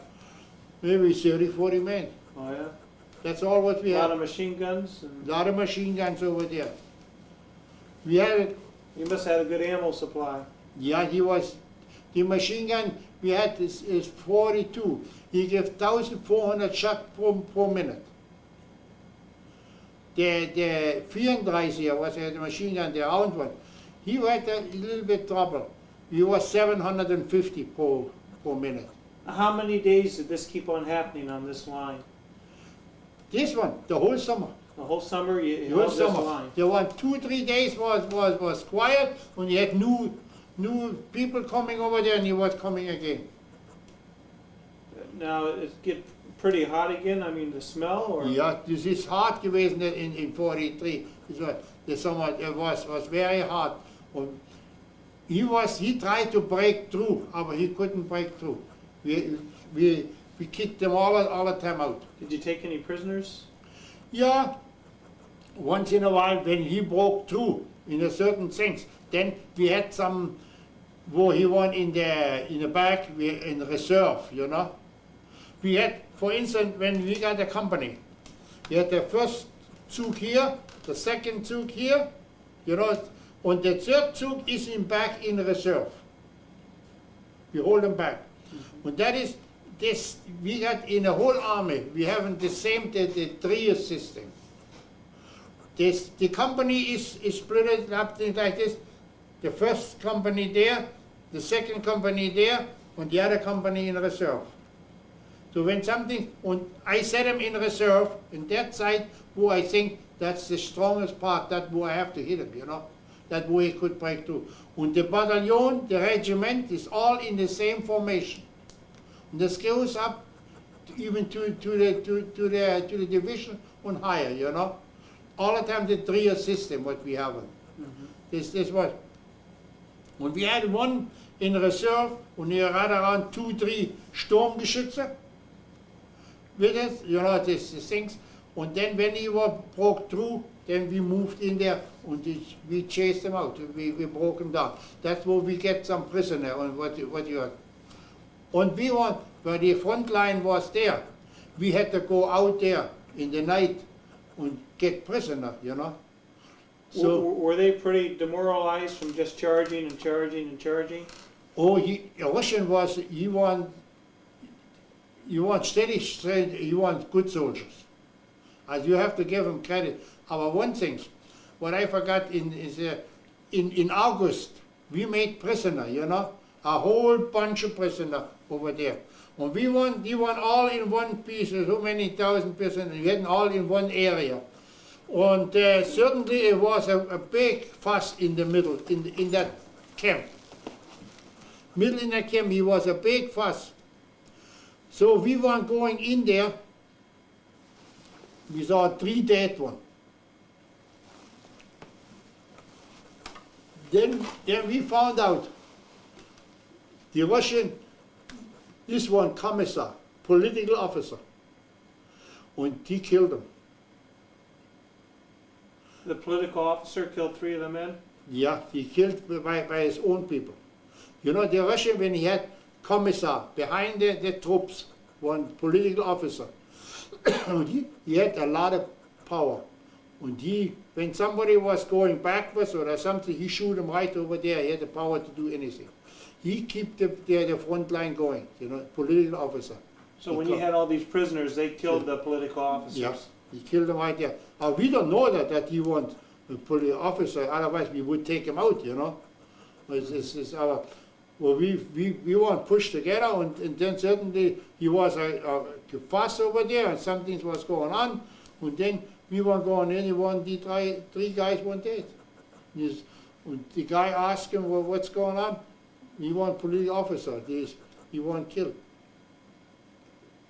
we had in right from the beginning in the war, we were coming in a village in there, we catch one, you know, and so since we picked them out of the straw in Russian, you know. 2 Russian we won over there. We took him along with us, and we give him the ammunition that he could carry for us, you know. And he carried us, and in the evening was coming the order, all prisoners bring to the company's stand, you know, where the main thing is. He say, wait a minute, these guys weren't working so hard, you never eat nothing. We weren't getting, you know, food. The kitchen was coming on. I say, hey, these guys must eat something, you know, you cannot just leave them alone. So we kept them over there, stay over there. We weren't eating, and when he was finished with eating, I say, come on, we take you up there. So we took him up there to the things. He say, where's the prisoner? He's all gone. He say, now you got him and you watch him. So we had to take him back, and we had this to keep him for us, you know. We took a guard over there who was bashed in the guard, and he said, you stay there too. Yeah, he was sitting in a hole in there, and we kept him. The next day we were going up, marching again, you know, he was marching with us. We had over a week no connection with nothing, you know. So he was walking with us, when he was practically our servant. And then he said, he found out, hey, this gives not such thing that you got your own servant, you know. Then he took him away from us and put him in the kitchen. You know, back in the dress to the kitchen. Yeah, and he was cooking, helped the cook, you know, cooking, and handle the horses and this one over there. So he was with us from the first day on, from that time. And then the uniform, we gave him not a uniform, so a German uniform, we had this over there. And we took this this thing off over there, you know, when you get this thing that was only allowed by Germans, that's what he's saying. So he was with us in the kitchen. When I was going in the kitchen, he gave me all the time extra some things. He was good. When, you know, later on, where I was coming, where I wounded, he was sick too. He sent him home to the sink. When he was in the German army, in there, he had full of uniform. We had so a parade uniform with high silver and that one. Nobody wear it. But this guy wear the uniform. When he was, nobody took nothing away from him. He left everything on it. So he was in the German army. And then after the war, he married a German girl when he was in Germany, then over there. And for 2 years he died. More than that. Yeah, 4 or 5 years he died of cancer. He was married in so a village over there where I was. That's why today over there you find too many Russian over there.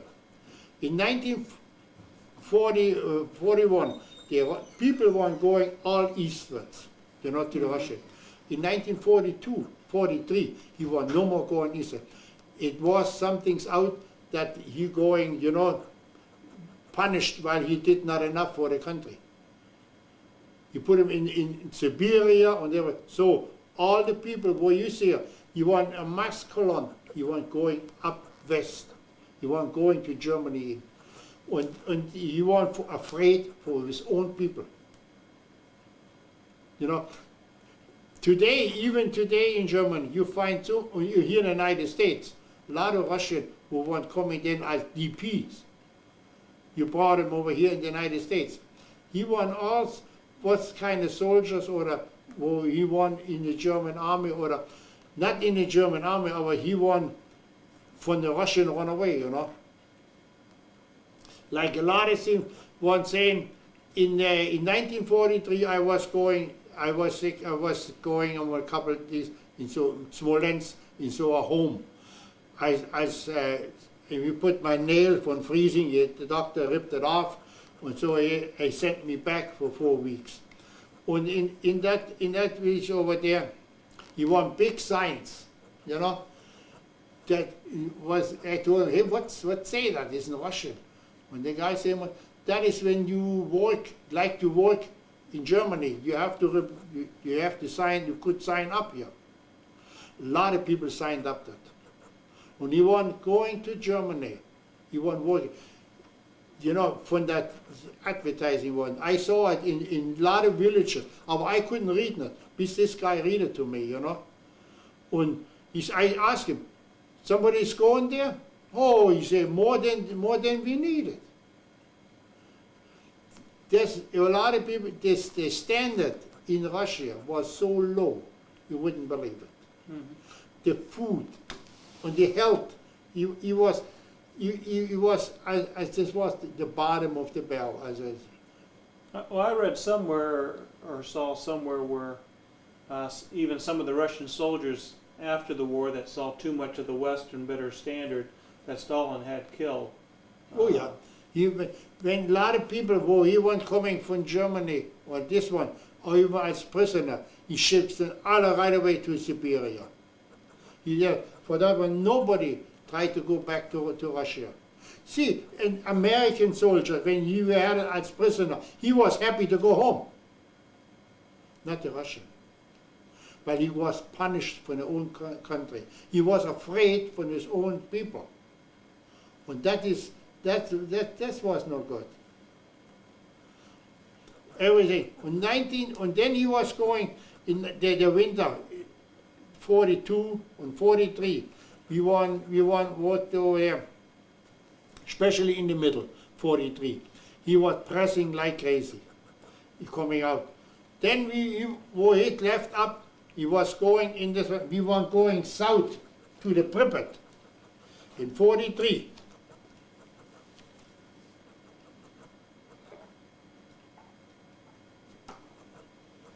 That must be in the beginning of the book. Wait, it is a little bit. Where's the map?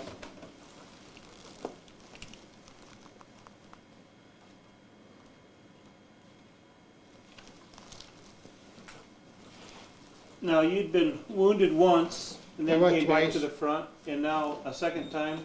Second time I was wounded too. I was sent. This was in 1944. In March I was wounded. Then I was coming out of Russia. I was going to things over there. Here, we went over here. See, by where's Moscow? Kalinin, Moscow's here. We weren't going to Kalinin. It's over here. Mm-hmm. And then we weren't going down here by Volokolamsk, that where we built the first line. And then he tried to get to Smolensk. We built the line over here. See? Mm-hmm. That's where we killed the line. He couldn't get to Smolensk, and we won 3 years in Smolensk. Then we weren't pulled out here. And we weren't pulled back over here in the Pripyat. This is a swamp, a big swamp. And he's building a defense line right over here, you know, the Germans. And he in 43, he started to push the Russian in. And he pushed right there to this. We weren't then, the line was going over here long. We weren't going, first things, we weren't sitting in this, you suppose, it's not all swamp over. You got certain ways, you know, where you can go. Our right and left is the big swamp, you know. And it was in the winter time. We weren't sitting there, and they say, hey, you want going? Yeah, you have to take this and that area. So you weren't going up. We weren't sitting. We set up the machine gun, everything, and this one was sitting. We wait and wait. Nothing happened. And certainly, this was on the 19th December of my birthday, I forget, a tank was coming, one Panzer. And we watched over there, and suddenly the guy said, hey, this is a German tank. So we stopped him, and this guy was lost. He was pressed off when his unit, he was over there. When he's saying, where you going? What you, we shooting away, we don't know what to do. Nobody gives us an order, we should stay here. He said, you cannot stay there, there's nothing there, the other side is all collapsed, everything is gone. And that was the things, he could not get out. We had to go into a Russian village. We were full of soldiers. So we were on a tank, and around 10, 12 men. So we were going on the tank, we sit on the tank, and we drove up, we said we go to that village. Just quiet. We hang all, you know, we Germany had a cross on the tanks. We covered this or everything, you know, on the side. Mm-hmm. And where he was on the, we weren't going through the Walsh. Nobody know that we weren't German. We drove slowly through the things over there, and that's one up there. We saw it, and then he gave them the gas, and he was gone over there. We weren't gone. That was the only things where we could get out, and we could not go into the swamp. So we weren't going out there over there. And then in the springtime, we had a line set up, and certainly in the springtime it started up on how. We weren't going, we had one road built backwards to safety, what we call it, you know, you cutting trees, laying the trees under with ropes together, you know, and put a big trees on there, and make so 4 or 5 miles a roadway build it up. Mm-hmm. That way we could get supplies in there. And then where he started over there, he attacked us, and we couldn't hold it. The line broke down, and the only way back was to that dam where he built it. And the airplane was going on that one up and down, steady. And the Russian took that thing too. And we weren't sitting in the things. Our only way was out to go to the swamp. We had from the where he building the ropes, and we had a lot of ropes that we built a rope, and we were going around 5 miles to the swamp. It took us around 4 or 5 days to get out. And this was in the summertime from 43, you know. We weren't going out, and we won a new line, one building over there. The next things over there, we set up in the morning. We had everything here, and you want in front of us, you want all coming up things. And we know that he won't lane in front of us. So we took all the machine guns, 5 machine guns in that area. And where he's one coming up, we took with the 5 machine gun, we cut him down. So he left he left us, he could not take us. Our right and left, he was gone. We weren't sitting in drin. And the worst part was that the officer was one in charge. He wanted all young kids from the military school. He never have experience on the front line, you know, no front line, no experience, nothing. When this guy was he turned over, you know. So we won around 4 days, we weren't locked in, we couldn't go nowhere. And then on 5th day, we break out. But not in the back of us, we break going to the front out. When we go on the front and going to the woods. We weren't going out in the front, we sneaked out over the first front line, you know. And then we broke through, and we weren't right in the woods in there. When we weren't in the woods, we weren't safe, you know. Now you're saying the old guy with the military students, that was Russian group? No, this one was Dutch Germans, you know. He wasn't coming in this one. He's setting you as an officer in the front of you, and the guy will come from the military school. you know, no experience on the front line, you know, while he had too many losses on officers, so he brought the young kids over there. So he was not asking what to do, he asked you what to do, you know. Well, he asked you what we do now. So this was the same things when he brought fresh troops from French.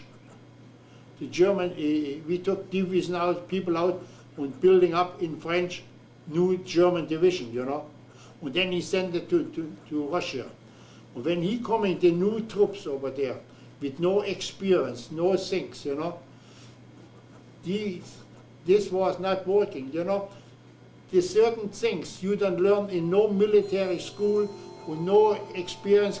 You have to go through this yourself to learn a certain way to stay alive, you know. And that's what he was not. The troop were not function to each other, you know. That was missing. But that when he having a lot of people lost over there, just while he was over there. In 44, we got, one time we got, in the night, we were getting new reserve over there. 5 guys I was getting. That time I was already a sergeant. And I get him over there and I say, so you stay there and this over there. In the morning, the Russians attacked us with tanks and with everything. And we fire over there. And the guy was sitting in a hole, shaking. And I say, come out. Do you think the guy would not come out? He was afraid. When I hit him, come out of there. And we run going out there and we run down there, the things. You could not stop the tanks. When the tank was coming, you know what he was doing? When you saw the people down there, he turned just over you. He squeezed you to death. You know, so when you was in a certain area, and we had just manhole, you better get out of there. You have nothing to do. One day, he chased us like that, where he was, we left this one coming all the time with Panzer. And we saying, yeah, we get Panzer, you know. And 3 days, he chased us out of there, the things out. And then there 4 days on there, he's saying, this time you stay, we got tanks coming for us, you know. And he had one on the new tanks, the Tiger, or the German, the Tiger, Königs Tiger over there. And he was coming with 60 tanks over the field. And he's saying, when they coming, I stay not here. And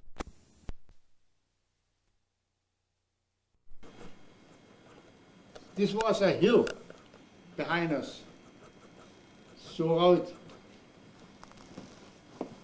it was a hill. Okay. Well, certainly, we looked back, you know, what's going on. And certainly, we looked over here, the motor is coming, you know, and the chain clapper. And certainly, when we want to come over, we see a big fire roar coming out, you know. The gun was shoots off, just the gun. And when we saw the gun, at this moment, already a shot was coming up there. We looked in front over there, a tank just blew up. He was like on the shooting gallery. You shoot one after the other one. The tanks direct turned up and weren't going back. One thing what we learned too in that time, when he attacked us, the infantry, we never shoot so fast right away. We let them come very close to us. How close is close? Close around to 100 feet, 150 feet. That's where we open up the fire. And you know why? In the beginning, we were shooting earlier. The infantry stopped. And then the artillery, he blasted of us like hell. So when we let them come closer, we had to fight just with this guy in front of, not with both of us. So when he are too close, he can't reach us no more, otherwise he defeated his own people. That just happened too, you know. So when he wants to come with infantry, we let him come close, very close. And then we really give it to him, then with the machine gun and this one. We have this, when you sit in the hole and you get fired from the artillery steady for an hour or two, you know, this is no fun, you know, especially when the infantry comes. And we had less closely, so close that he could normally, he shoot behind us, you know, or he never could hit us while he defended sometimes his own people, you know. Would you get into much hand-to-hand combat, letting them get that close? Sometimes, yeah. Sometimes, yeah. We had especially a medal for that one over there, where we had on when you was so many come back, you know, and this one over there, when this was registered then over there, you had the medal coming over there. Like we say, by us, you was no more medal though. You could reach not for yourself in for a medal. I had so ziemlich mostly all of them. I had das Nahkampfspange, Sturmabzeichen und der EK1 ist 2 und the Russian in the winter time, the medal, you know, and this one, I had them all. This one. Did you keep them, or? No, I sold them. After the war, it was nobody want nothing no more how to do with the war. That's right. I mean, where we weren't going, this one of the worst thing where we weren't going through the swamp in the Pripyat. Where we had to go through the swamp, otherwise we would be dead. You know, when we weren't going in the things, or to go in a Russian prison there, or that you would shoot you, then we chose going to the swamp. We had no other choice. So we risked it, we did it. And we had to watch out. At the same time, the airplane, this was from the Russian yet. That time he was with airplane very active in that things. So bomber, you know, so small. When you shoot with machine gun, everything, when he could see us, you know. So when we were hiding, especially when we were going to the swamp, it was a bush, so we get one, when you went out, we pulled them back, or if we go on from the other side, we were in the swamp in like this one all the time, going up there, and hey, we just took there so many days, 6 days or something, or 7 days where we went over there, nothing to eat. And the mosquitoes, you wouldn't believe it. That was another problem. When we went over there in the night, when you were standing as guard, you had a screen on there, on this, you couldn't, and this was just black. But you heard nothing, just the noise from you couldn't hear nothing. This was terrible. When you spilled this one over there, you had nothing, no skin, no, you know, where you covered yourself up, you lost everything. So you had this, you have to go through a whole night or a couple of nights to this with the mosquitoes. Even at daytime it was bad. Then we was in 1904, in the winter time, who was over there, I was not so long in vacation. So I should go on vacation. This was in March 44. So I should get over there. So the guy told me, you going down to the reserve tonight, or you going tonight, the next night you're going back to Germany. Okay, so I was going, packed my stuff when I was going back. And in that time when you will be back, you are in a reserve. In case something's happened, you be used of it. So we were going over there, the Russian attacked, so we had to go out there, you know, to kick him back, and that's why I was wounded. Yeah. For the third time? Yeah, the third time. Now, when you went back to Germany, you went back to your hometown? Yeah, shortly I went over there. Yeah. Were the bombings going on then? No, I lived in South Germany, in Ettlingen by Karlsruhe, in South Germany over there. It was nothing, nothing. Not real there. industrial No, there. No. The city, the big city, Karlsruhe, he was hit. Yeah, I was there in '94. I was in where I come from the hospital in '42. You know, where I stayed the summer over there in Germany. We weren't hit with the aeroplane over there in Karlsruhe. I was there when he was hit. So you oh, go ahead. I found out something, you know, he building up the for defense for the Air Force to shooting on the airplane on the buildings on the top on the building, you know, he put them all up. That is very nice. Oh, no good. No good. After a while, when he coming over there, you hear nothing shoot it no more. Nothing shoot no more. You just close to the building, the bomb over there. This up the top is finished, washed up. What the best thing is, what we did, we put them in a park, underground, certain places where we could, you could throw a bomb next to the fence. You still keep shooting. On the building, this is out, this don't work. The building falling apart, when the guys get nervous, you can shoot it no more. That's what, you have to set it all outside from the building away, you know?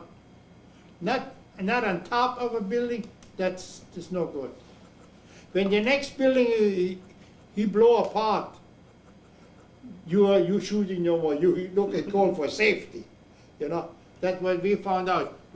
When you standing dick in the hole in there, in the ground, when you shoot all the time. I don't care what's getting next to you. That's, it's not interesting. You are not in danger. How long was your leave for? How long were you allowed to go home? I was home, you know, in '42. I was in the hospital.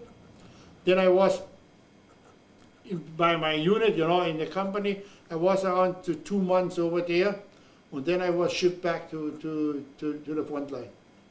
Okay, so But now all the time when you come, the third time, you know, when you come home, you saw the same faces all over.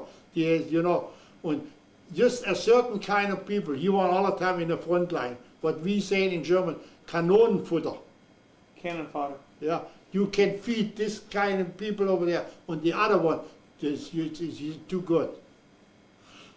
So when we were coming, the last time in '44, where I was coming out of Russia out over there, I was coming to a unit. I was not healed up, you know. We were in French, you know, the Americans were landing already. Okay, now you went back in the reserve unit and you got wounded the third time. Yeah. Where and how did you get wounded then? I got hospital too in the things. I was lucky in one time. I got all over split, shoulder, back, and this one legs, and well, I was over there. Yeah, what I said. You saw the same faces all over. You would not change it. And then when we weren't going to so a unit, it was pushed quick together, you know. Then we weren't sent then to, this was already then in '44, 40 was going on 45, you know, in the fall in '45. Was yeah, we were in the Eaststeiner Klotz, that is on in a mountain, you know. You had it from the west wall, what we call it. You heard about it? Or the defense line from French to Germany, the west wall, or what they call it. And this was a big defense. He had a train inside. He had elevators inside. He had everything inside, you know. That's like the Hindenburg line, or No, we call it the west wall. the west wall? West wall. And that where I was over there.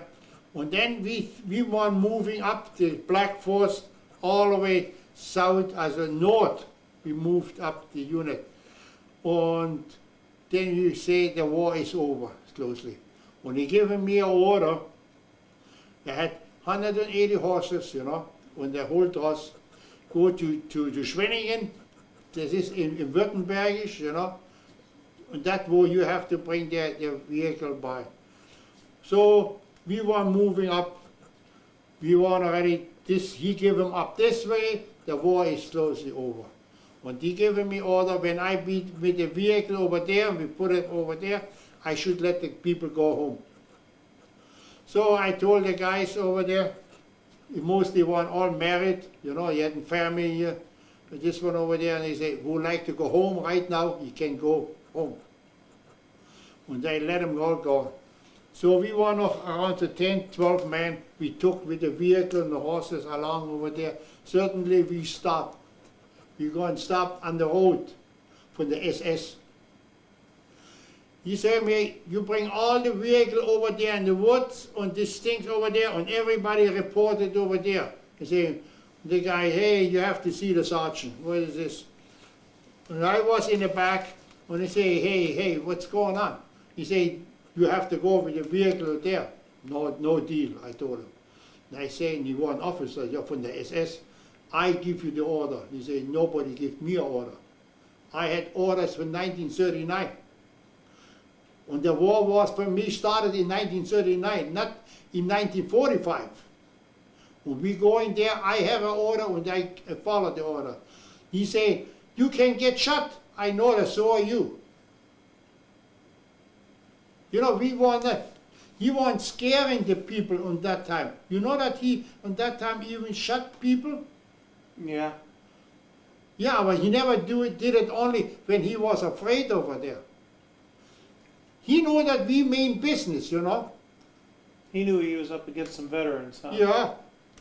He was not playing with us. He's saying, hey, we shoot so good at you. And he left us alone. We want to move on. I said, move on. And when he would not move, we would shoot. We were not playing around over there. We playing with us soldiers from the first day on, from 39, from the war over there. And then he trying, in the end, he trying to do, play, he's trying to play soldiers. Where he was in 1939, this, you could see it on his uniform, he was nowhere. And then he trying to play strong, Before the war was over practically. I read one book, and it said near the end of the war, a lot of the German towns, there wasn't any resistance there, so they would put out white drapes and stuff so the Allies wouldn't destroy the town. Sure. And in a couple of those towns, the SS went through and asked, well, who put up the white flags? And they had shoot the guys. guys. They shoot the guy, or you hanged him. Right. But those were civilians. Yeah, I know. He did that. He shoot the people. For that one, you have to tell him right away, hey, Charlie, you talking not to a beginner. When we say something, we mean in business. Well, we would not play around with him. We played long enough. Like I say, when I was coming home all the time, when you saw the same faces, he never saw nothing. Well, I was going in the army. I should get to Posen from the beginning on, when the war, right, to the factory. Some guys, he weren't going, 3-4 guys weren't going to Posen. And where I was in 1944, in the hospital, in Leslau, that was close to Posen. The next thing, I call up the company. I say, is one there, this and this? Yeah, I like to talk to him. He says, so call in half an hour back. So I call in half an hour back. I talk to him, guy that I be over here in the hospital. And he visited me on Sunday, all three, And he said, hey, you make the biggest mistake in your life. We had a hell of a time. We lived it up. We lived like a king over there. Then I was a little bit mad, That was going all this this mess through, and the guy had a hell of a good time on this one. But then I was going back from Poland, was in Lazar in hospital. I was going back to South Germany over there, and then all the guys, he was pushed, what you say, in a Volkssturm. What's that? This was, so the last reserve. You have an old man, everybody who able-body is, he had to defend this country, you know. And he gave him a rifle, and he won then put it against the Russian over there. And not one of them was coming home. So all those guys in Posen Yeah. ended up. We won all dead on the Oder, nicer by Breslau, he won all killed, everybody. So I was saying, I still made a better deal. Yeah. Now, what regiment and division and army were you were in the 9th Army? I was in the Regiment 109, 109? 2. Bataillon, 8. Kompanie. This belongs to the 35th Infantry Division, and die belongs to the 9th Army Corps. Now, of your original company, how many of you were left from the original company from when you went in? The richtige company is you was 180 men strong fighting force. You were 240 with the Dross, you know, with the other was behind us. So 240 something, or 180 men, he won practically fighting soldier. And for this one, he won coming down with of 5 to 10 people, or 8 people was one, the lowest, then we won first up. I never won in the lottery, nothing. I think I was going through the war very, very easy. Also, compare to other. When I was home after the war, I saw a lot of other people. You were not in the same company, but you weren't in the same year, same age, like this. You mostly one cripple.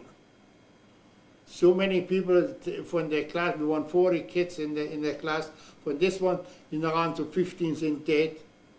The other 20 sind wounded. The one had an arm, leg was, and this one out. And now, you know what? It's not one is no more alive, and all dead. And all gone. You have all something brought it up there was from the war. This one would kill them all. Mm-hmm. It's no class. I was last time over there, even from my unit, from the regiment 109. When I was over there, I call them up and say, is somebody still noch around over there from that unit over there where he come together? He say, no, we coming no more together. There's no more, no money here no more. It's close, all gone. What do you think kept you alive, Fritz? Luck, belief. You have to do certain. You cannot say, I have to know how. You never know when one come to you or this, you know. Like an artillery barrage can lay That's right on top us, of you. yeah. We were laying together on the ground. When I told them, no, you know, we should not lay two guys together. They say, so what? When this here makes a big boom, and he had all the artillery spent right full. He was gone. He protected me practically. Then But would have landed on the other side, it'd been the other way yeah, around. they would get me. In 1942, we were getting people with trained dogs. He could smell out the Russian right away, you know. When we took the Russian, when you took you weren't trained of the Russian uniform and of the Russian smell. The Russian have it in a certain smell, the people, you know. And that's what the Americans say on the Germans too. When he was saying, when you going in a German camp in there, where the Germans are, there's a funny smell there. You know, I believe that. We want in French, or in the things in there, you have it in a certain smell. People who eating certain things, you have a certain odor. When you smell it, and that was brought people in end of 42, 43. Yeah, where I was coming, he was coming over there. As soldiers, he was trained with this dog. He could smell a Russian when he was in the house or in the bunker, if somebody is around over there. He show you right away this something is going on. Now it was a law, or this was an order, if this man get wounded or died, the dog had to be destroyed. It's no good for nobody no more, he said. And this guy was badly wounded, we shipped him back, and the guy, the company shipped, now we had to destroy the dog. This one saying, no, we destroy the dog now. I keep the dog. Well, this one, he was, and I kept the dog, and we won, we kept them all by us. And he did the job the same for us like for the other guy too. We fed him, and we won over there, and this was, somebody gave the order out when this guy, your dog had to be destroyed. This was not necessary, We had the dog with us when we going on night in the parole, going up, the dog was going with us. And the dog, when he stopped and looked some things, he could tell you something, here is something. He showed you right away, here is something, sir. Then you took the dog away and you was going up there. The dog would have been your Yes, best point man with you. Yeah, he smelled that man out there when somebody was in the lane in the woods. And what he did, the Russian, like in the things, he sneaked on the ditch, the trench, whatever you say, and he put a sling on your neck, and he choked you. So he was laying over there, and tried he choked you. So that when I was running patrol or something, we never walked in a ditch. We walked all the time someplace else, outside. And we weren't going from the back on there, from the back into that stand where we know this is the machine gun, that's the unit where he's laid over there. So we weren't going from the back, and all the time different. We were not going the same way over and over again.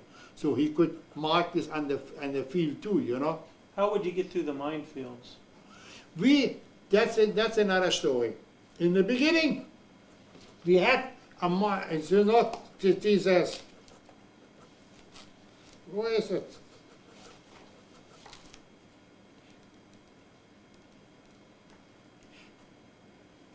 For the minesweeper.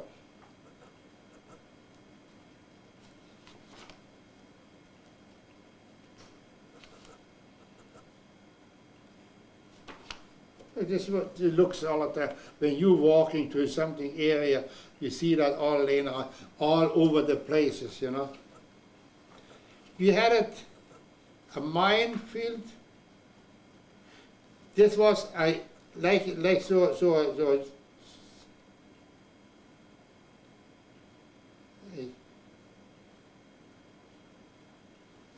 This I cannot find it. I have to look it up. This was like you have it, you're going over there, and when you come over the mine, you make beep, beep, beep, beep. This was good. The problem was this, the Russian made this out of wood. And the thing, he was not showing up. So we had to get things. We had a small stick, mostly when we walked over the field, And just we stick that with the sticks in there. When you was in a mine or something else, the soil was softer, You could see that right away. You could feel it over there. But we did not the mine up. There's, the mine is something you can make so many tricks on there. He was an expert in tricks. When you take that head off, from the mine, and then you could pull it out, you had underneath one. So what he did, when I found is the mine over there, with this over there, we put some hand grenades over there, blow them up. That was the best thing what we could do, This is safer than with the mining. This is all a bunch of bull, When you put mine over here, and this is over there. You put 2 in between. And when you pull this one over there, the detonation is going all over the place, you know. It's going with it. We have like a Zündschnur. This is like that exploded. We laid this along over there, put just a stick over there. We lighted this one over, and we blow it all up at the same time. But when you this over comes to the other one. I don't know how you say that in English.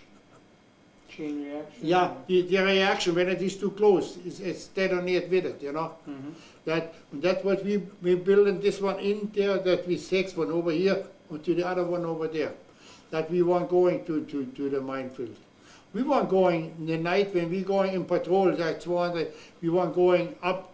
We took 2-3 mines with us, the big one for the panzer mine, you know, tank mine. Mm-hmm.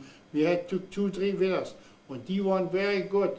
We had a chain over there, and you hold it in your teeth and then rip it off. We had some bunker built like we had too. When we weren't going over there, so we can find out we weren't going over the line, you know. It's going over there. So we weren't going over there in the night, and when we made out the bunker was over there, and we go and stop on the top of the bunker, and big mine, pull it up and throw it right through the window door. The bunker was going up. So when we weren't going over there, we made around 3-4 bunkers out. The one over there and there, and saying, okay, you going over there, this over there. When this exit, you go right away too. So when we want going on the sink, we should be out there. From that time, we blow it up. When we pack the mine on there, on chain on top of it, throw it right through the window in that sink in there. When you had explode, the other did the same, the other 2. So we blow it up 3 bunkers in one time, you know. You would just, anyway, he want in a certain distance apart from each other. And then we had to going back, we had to go back to the Russian minefield all the time, you know, when we weren't going out. He's yet in front of him, what everything mined up. Or the wire, we had to get through the wire, this one, we did that all the time. Yeah, when this was, or we had, one time we had to bring prisoner home, he want prisoner, nothing else, just prisoner that we know what kind of information. So we weren't going out and catch some prisoner. We took some ice and some. That's another thing. For after a while, you get a certain routine in there, you know. This one. When you go the first time, you get a butterfly in your stomach, you know. Mm-hmm. You're going out over in this 2-3 guys, mostly not more than 5 guys, to find out what is over there, make trouble over there. Or we had the telephone line, we went over there. We had to go out there, we call it Wurfangeln. We had to lay them out. Then you could hear all the telephone lines, what he was talking. He had it in the back. This was a special unit. He was coming in there, you know. He brought the equipment, and so what he told us, now you have to go out and lay that there or that. We had to have him one over there out. So we had to do this kind of work. This other one was the hand up, this was his business, you know. So we had to go out there to our minefield himself. We had this minefield in front of us, we had to go into 2 minefields, you know. On to our own, we had a scripture from our own. Still you could make in the night a mistake, you know. Yeah. That's one. So we were going out and lay that thing out, and he took then the instrument. You could hear what he was talking over the telephone when he sings out there. Otherwise, it was all the time this year. When we were going from village to village, you know, the lifestyle over there, what disturbed me the most, how he living, you know, over there. very primitive. Also, I think so. For in Europe, nobody was living that low than he living. I think the government was no much interested to give him a certain help or to do something for him, you know. Like by us, when he said the hillbilly, he living as a, he chosen this under his free will, you know. He can go anywhere he want. But over there, the people were nailed tight, and they living in that kind of filthy things. This was strange for us. Now, when you were taking your vehicle and the horses, your 12 men at the end, did you have anybody to turn it over to, the vehicles, or did you surrender, did you say, to the French, or? No, we weren't given this, we weren't going through the villages. The farmer who won horses, and that when the war was over, everybody was interested. The farmer mostly took the horses off. So we were not interested in this. We just parked them over there and just practically go over there. Even he gave us money, just he could have the horses. Did you have any sort of surrender, or did you just go home? I was not. That was another story. I should, you know. I was going home. I was in South Germany. This was under the French protection, you know, French sector. So I walked home. And when I walked home, I had civilian clothes on. I checked the civilian clothes. I get me some. And then I was going home. When I was going home, you have to get in the city hall to get food stamps, you know, to get buy food. When he was, hey, you get no food stamps, you have to have a release from the army, you know. Saying I don't need no from the release in the army. It say if you wish you want a passport, you have to come there, and I don't wish nothing, you know. So one day he had to come for a pass to get this. You have to go to American embassy. He was then, my city was took over from the American, you know. So the guy, when we were in a city hall, he say, you cannot have it, you have to go to the sinks. You go. He said, I don't go there. My buddy on the other one, he was going there, and to where the embassy was, the military police, and it was from the city, you know. He was there, and there was a woman there, said, yeah, this man will do that kind of work. He's not here. He's from 2 o'clock here. Come back from 2 o'clock. So the guy told me, hey, this is a very friendly lady. She says, we get it this afternoon. Come on, we go. I said, I don't go. That's all what it is. So he was going in there, and we get it over there, and he said, just go in the waiting room and wait. So he was sitting in the waiting room, and suddenly the door opened up, and 3 MP coming in, the big guys, and he took them all to the next city in the jail. And the next day he sent them from Karlsruhe to Heilbronn in a prison camp. And from prison camp he was shipped to French for 100 days the service to do, you know. And from the 100 days was not just 100 days, he was 300 days or something. I was not there, and I told him, I won nothing. I was not 1 minute in prison. I sneaked right through. So he couldn't, I was not going there. He say, see, after we come home over here, now you see I have a friendly lady over there. Yeah, this was the war. When I think the worst part was with the food. You with the eating. We weren't getting for over a month nothing to eat. How did you live going like 2-3 weeks at a time? What we could find that something spread. One time I stole. I never did that in my life. I had a horse. He had so many days nothing to eat.